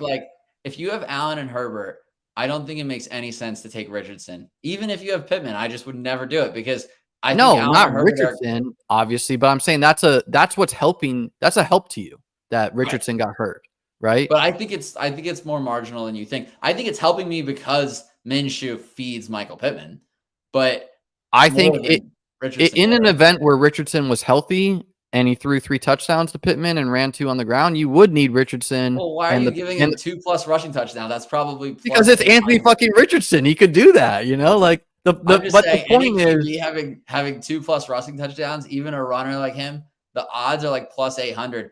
People are thinking these things are so likely to happen. I don't know, but I just won't let you tout blatant anti-stacking principles as if it's only DFS, where it's stacking unquestionably to me, people out there, makes it easier for you to win more of the time. I won with a Josh Allen, Cole Beasley stack.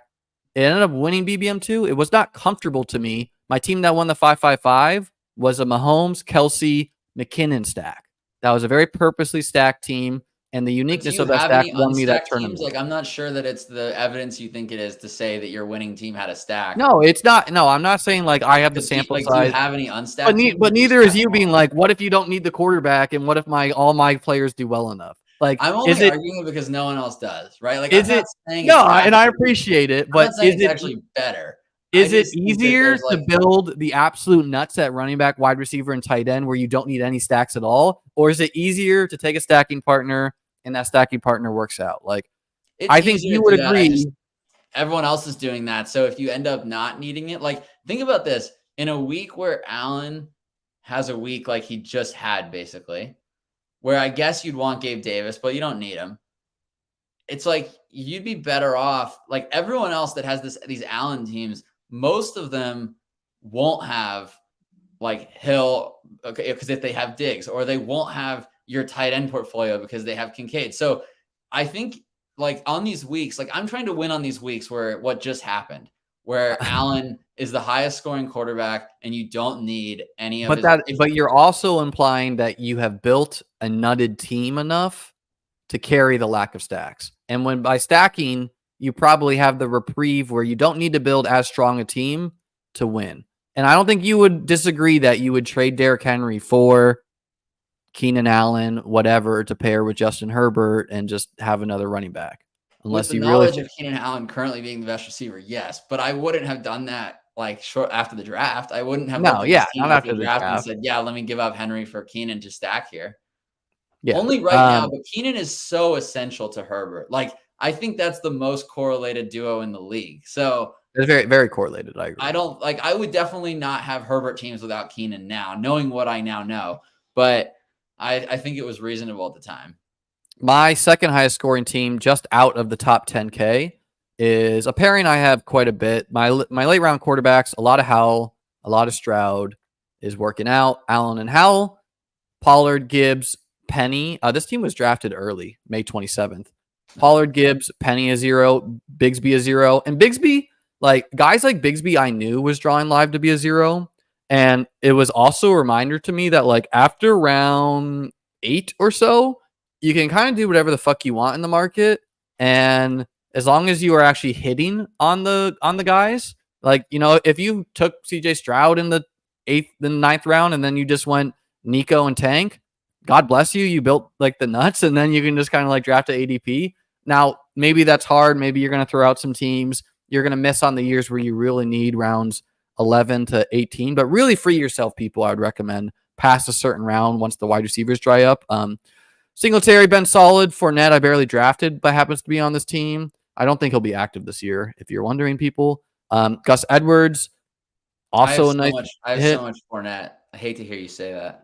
And the Gus pick is obviously probably because I took Tyreek, so it's purposeful. Marquise, Addison, Michael Thomas hurt, Jameson Williams had a bunch of touchdowns called back. He can spike. Nico Collins, again, it was a early draft for me. Alec Pierce is not good. Hawkinson and Kincaid, a common pairing for me. So a mix here, you know, like it's got enough pieces. It's got some weird week 17 stacks, Pollard, Gibbs in particular.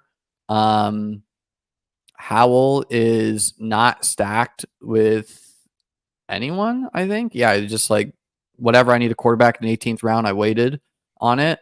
Only have Josh to Kincaid. Have that Tyreek uniqueness that you think only auto drafters can build. Joke's on you. Just get in there.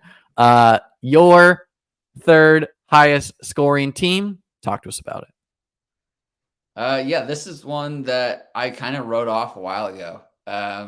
I did not think this team would keep climbing the way that it has, because I just felt like I just whiffed at running back too hard. I thought Fournette's a 0, Akers is a 0, Gainwell's mostly a 0.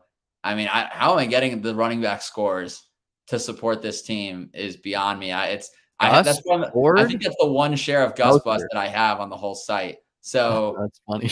I don't know how that draft happened because I have him at like 210. So that draft must have been every player I had ranked basically got taken for me to end up getting Gus Edwards. So that's some run good to end up with a guy you have ranked so low.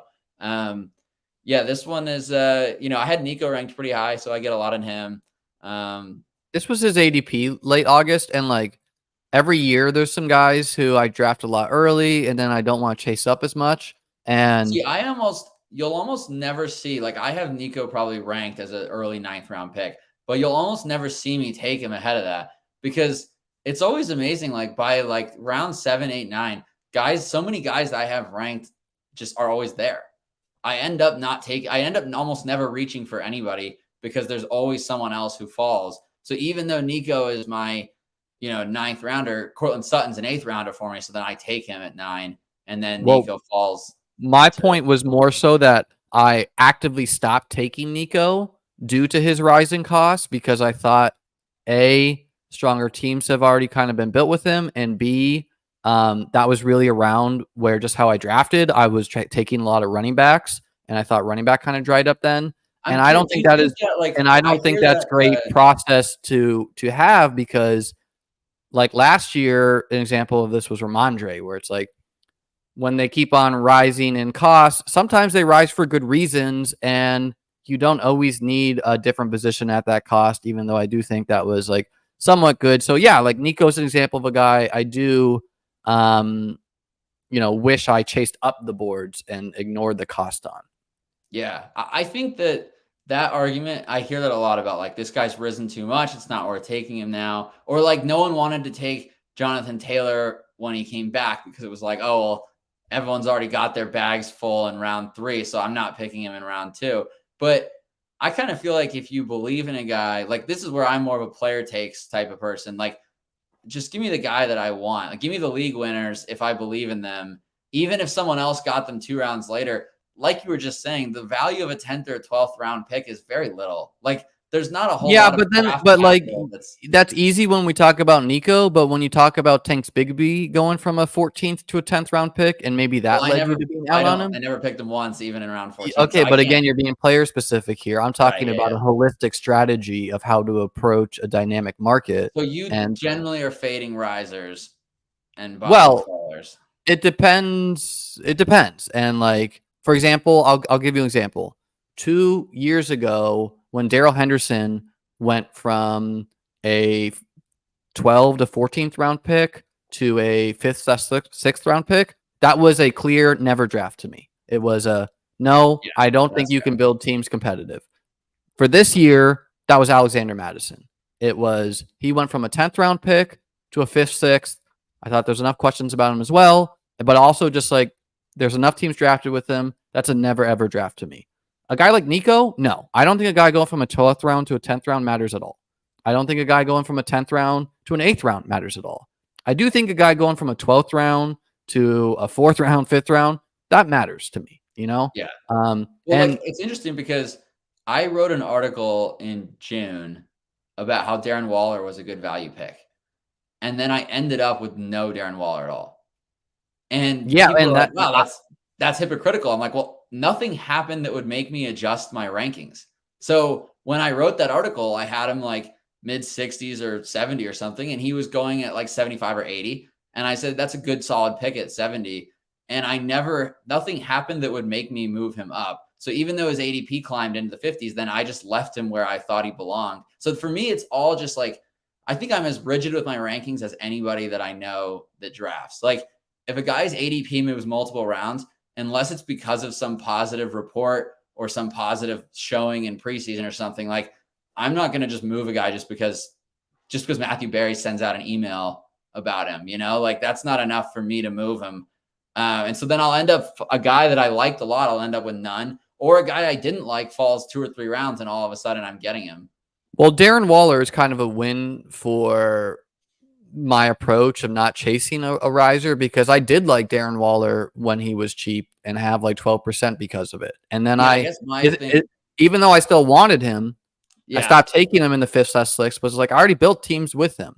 right. Well, so Anyways, that was my thing, is I had Nico ranked so high above originally that even moving 2 rounds, he was still around too low. So I was still willing to pick him. Like, I'm not going to lower. I guess what I'm saying is I'm not going to lower a guy in my rankings because he's been climbing closer to where I have him. definitely not. But I do think it helps to have a grasp of how much volume of drafts have been done, and how the grasp for like. Do you think enough changes month to month that it really matters that much? It's a really year-to-year thing. I don't think it's something that being lazy on and having a blanket approach would be good. I think it's something that people need to really critically think about, specifically who has risen, who has fallen. I think you can take risers and you can take guys that fell and build the same team essentially that could be drafted months ago. I think you can also. It's just, I don't think there's do you think there's any duped teams out there? I don't. No, absolutely no dupe teams at all. But that's not really what matters. It's kind of like how duped is a specific combo, or right. you When, know, like my teams, because they're auto drafted and there's no brain that's correlating on purpose. If I take like any 5 players and put them into this website, usually it's a unique one of one, just with 5 players. Well, that's any players that will help there. But no, not if you do a team stack. Well, sure, but like But any if 5 I go players on like the same Lamb, team. AJ Brown, Ayuk, Pittman, and Josh Jacobs, I probably have the only combo of that, Right. And it's like, so then to me, it's like I'm not going to stress that much about some other guy maybe got better value on well, this but you player. need to, but that's saying then that like these specific 5 players are difference makers in a given week. Whereas like if I just I'm hoping in the playoff weeks that by drafting the best players, I'm just going to have the nutted 5 best flexes out of my 16 flexes. I want to hit the 5 nuts that I need. I don't think that's the easiest way to win something like this, but hey, we'll see how it goes this year. I don't think My it's third the team, easiest, but I think it's by no one else doing it. I think it makes sense logically why it's easier to win with a stack, but then you're still in with a bunch of other people who also have that stack. You still have to separate among all like imagine if the Dolphin stack is the nuts. I'll just willingly lose. Like I'm not trying to like compete or like I see people say this or like you don't want alpha stacks because people are building those, and it's like that falls so flat on me. That's like saying like no, it's you don't want now I'm not like significantly separated. If I tie up my first few rounds with Jalen, AJ Brown, Devontae, and then that's the nuts. You still have to nut the rest of your team or you're not going to win. Sure. My third highest scoring team, Dak and Purdy. Jacob, I actually drafted this one to San Diego, I remember, because it was during the 50K best ball. Prescott and Purdy, Jacobs, ETN, Walker, Miles Sanders. I thought it was very prudent to draft Josh Jacobs in the 3rd round when he fell there because he rose back up after the cost. I agree. That was the right time to take him. CeeDee Lamb and AJ Brown, very nutted combo. Ayuk and Pittman also this is strong. like a uniquely strong team by having Jacobs. Like you're kind of running bad that offense can't score because his like to get him there is like you have an extra 2nd round pick that no one else. Well, yeah, but like no Ken Walker, Miles Sanders sucks, and as you'll see, I got 4 good wide receivers, which is enough. But Burks, I think Burks is going to play again. Mims, whatever. Juju, ass. Mingo, probably worse. Mingo has potential. Mingo, I mean, ESPN Analytics, it's not the bygone of everything. It's pretty good at identifying players that are not good. Mingo is like the 2nd worst player in the NFL. Not a good player. Anyways, Knox, Hunter Henry, Michael Mayer, Kate Otten. A 4 tight end example where I felt strong enough at the other positions. It's a mixed bag. You've gotten some weeks from some of these guys. Let's move on to looking at the top 3 teams in the contest, and we can get out of here. No half stepping, repeating with an Allen Purdy team, nutted. James Cook, Rashad White, AJ Dillon, Mostert, Gus Edwards, Zach Moss, Kyron Williams. Wow, the Zach it just got even better. Yeah, JT guys probably not going to be returning until maybe the semifinals, if at all. Thumb surgery. So this team just actually got better. It does have the Allen bye though upcoming. Diggs, Keenan, Watson, Sutton, Nico Collins, Van Jefferson, Tank Dell. Tank Dell is doing a lot for this team. This is a team drafted in September 3rd, so towards the end of the contest. You can tell Tank was a 15th round pick by then after the preseason game. See, like that's how.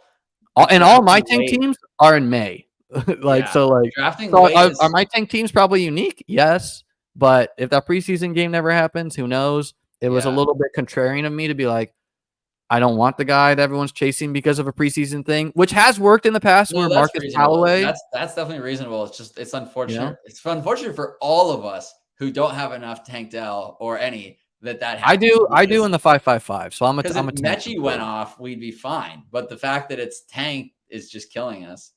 Yeah, I took some Mechie too. Hawkinson, Everett. So just a really, really strong team here. Talk to us about Mikey Juice's team. 30 points back. Wait, is this guy saying 3rd place here?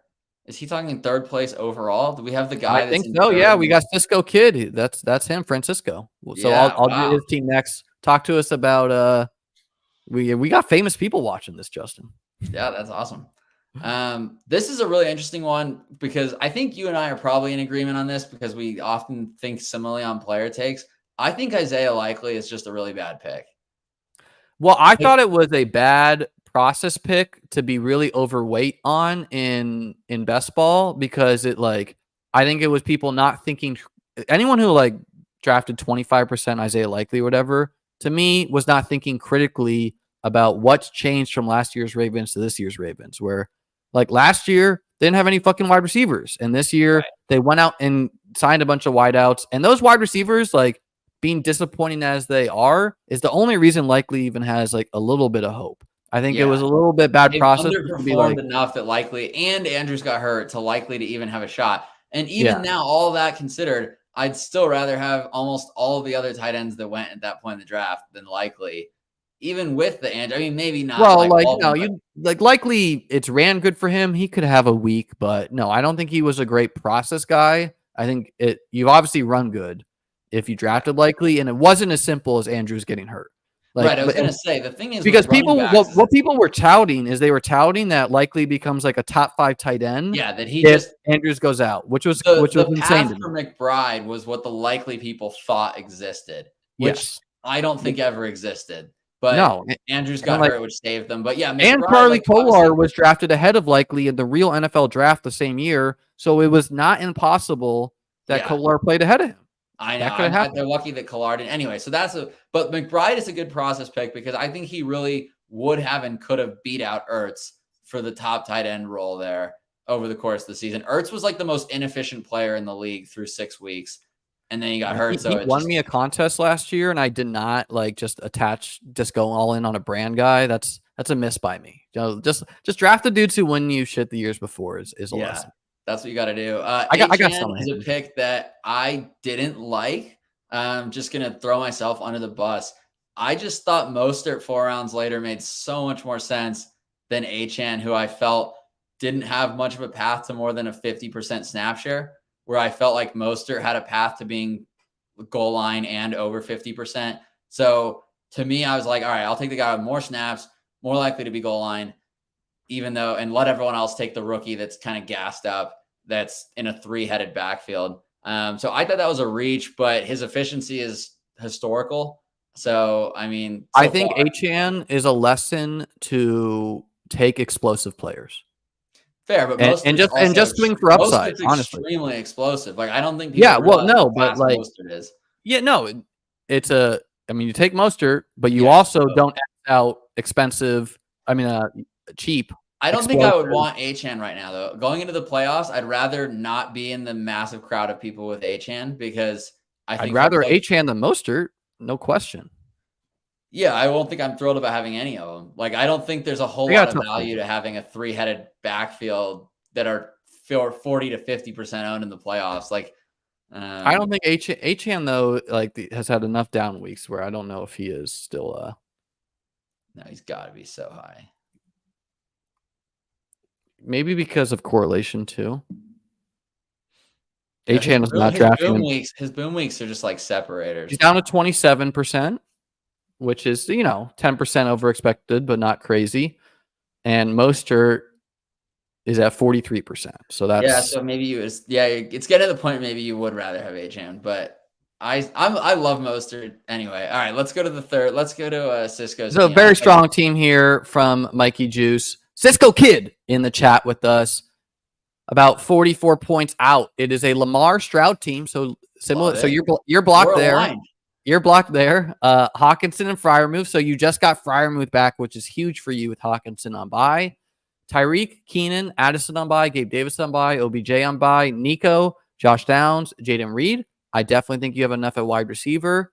Saquon on bye, James Cook on bye, Mitchell not playing, Mostert, Travion Williams, and Kyron. So you're down to 2 running backs this week. Good news for you is it's Mostert versus the Commanders and Kyron versus the Browns, 2 of the top running back plays on the slate. So you definitely... These receivers are awesome. It's almost like tragic how few of the scores you're allowed to use because, like, I think Reed is really looking great. Like, his role right now is, like, probably... Would you rather have Jaden Reed right now or Christian Watson? I mean, at cost or... Just put one on a team. Which one would you rather have? I'm still dying with Watson this year. I will evaluate that in the In offseason. my projections this week, I had Jaden Reed projected for a half point more than Watson, and that was the first time they inflected like that. So In managed, maybe Reed, but like in best ball, I still think Watson has more like that's fair as the deep shot 160 guy, and 3 touchdown games. but I really like Reed, especially for this week with all these buys. I would want Reed. I think he'll get you a nice I floor. love Josh Downs too. Like Downs that's with Minshew. Downs benefited significantly so from much Richardson from going the down because injury. Minshew Yeah. only targets 2 guys. So that's an awesome. Yeah, this is an awesome team, Cisco. Good for you, man. I think this is going to be a defining week for you at running back. You need Kyron and Mostert to get there, but if they do, I like where you're at here. And he didn't overstack Lamar, which is a mistake a lot of people did, just trying to capture some spike weeks. But like, I mean, you had to have questions on Lamar passing volume. And I put a tweet out about this, but like Lamar is very safe, like very unquestionably a better and best ball quarterback the past 2 seasons. He has way more games under 20 fantasy points than guys like Hurts, Allen, Mahomes. And he still has the ceiling, unquestionably has the ceiling, right? But his rushing production is really not giving us the floor. And is he The running yards bad are this there. He year? just never scores. Yeah, well, I mean, that matters. And like, we No, it never definitely expected does. him to have the passing volume of a Josh Allen or Mahomes or whatever. Like that was wish casting. All right, Justin, we went kind of long here today. Usually an hour. We went 2, but tell the people. I first off, I had a great time chopping up with you. Like to talk to people where we disagree a little bit. We'll have to see. Obviously, we'll just decide everything based on who gets a team to the finals, who was right or not. Results over everything. Strictly results. Strictly results. That's all that matters. That was a I joke. actually, it's funny. I tweeted something about my advance rate, and every time I do it, I got a comment like, "What a stupid results bias post." And I was like, "Well, I've been touting you can auto draft for 3 years, and everyone says I'm an idiot. So then I have to post my high advance rates in my finals teams, and then everyone says I'm an idiot for caring about results. So, like, I don't know what you want me to do." And so then he was like, "All right, fair." But yeah, no, this is fun. I always like coming on your show. I like chopping it up with you. I always like respectfully disagree, which I feel like I appreciate. I feel like you're the same way. It's like, even if think it's a bad take, it's like, I respect your way of thinking about it. I think that the fun thing about best ball is that there's multiple ways to approach it. Same with DFS, same with all this stuff. That's why we think it's fun. If it was too solved like chess, then it'd be boring, right? Well, and the great thing about best ball, unlike DFS, is like you're wrong in a given week in DFS. It's like, all right, I was wrong. But like in best ball, you got a whole season. You got a whole season, and you can just say you ran bad. And you can just say you're happy about the low advance rate for all your bad picks. Yeah. Anyway, exactly. Hey, exactly. Yeah. Well, tell the people where they can find the rest of your content. Yeah. So I have my own projections for DFS. That if you're worried about stochastic 10xing their prices in January, you can come get my projections for $49 a month for every single sport, every DFS sport, season long. Everything's included for $49. And if you just want NFL, it's $29. I do my rankings in the summer. You can download my rankings for Underdog, DraftKings, Drafters, and just upload them straight into the site, and you can just draft with my rankings. So if you're like, I don't want to auto draft, but this guy spends 100 hours on his rankings, so I want to start that as my baseline instead of ADP, then do that. Like, that's what I suggest to people who really don't want to auto draft. Just start with the rankings. Keep that in mind as you're drafting. You're probably better off correlating a little bit, but using those rankings instead of going off ADP. That's probably your best avenue. I just don't want to spend the time on it. Well, yeah, and we should mention that most people like the fun part of drafting, and they're not going to just auto draft. I plan to have a site too next year where hopefully I'll have the best rankings out there, or Justin will. We'll see. For me, just make sure you like the video. Please subscribe if you have not, and the link to join my Discord is in the YouTube description below. I will be back Friday at the latest for my Pick'em show. Hope everyone has a wonderful week. Peace out.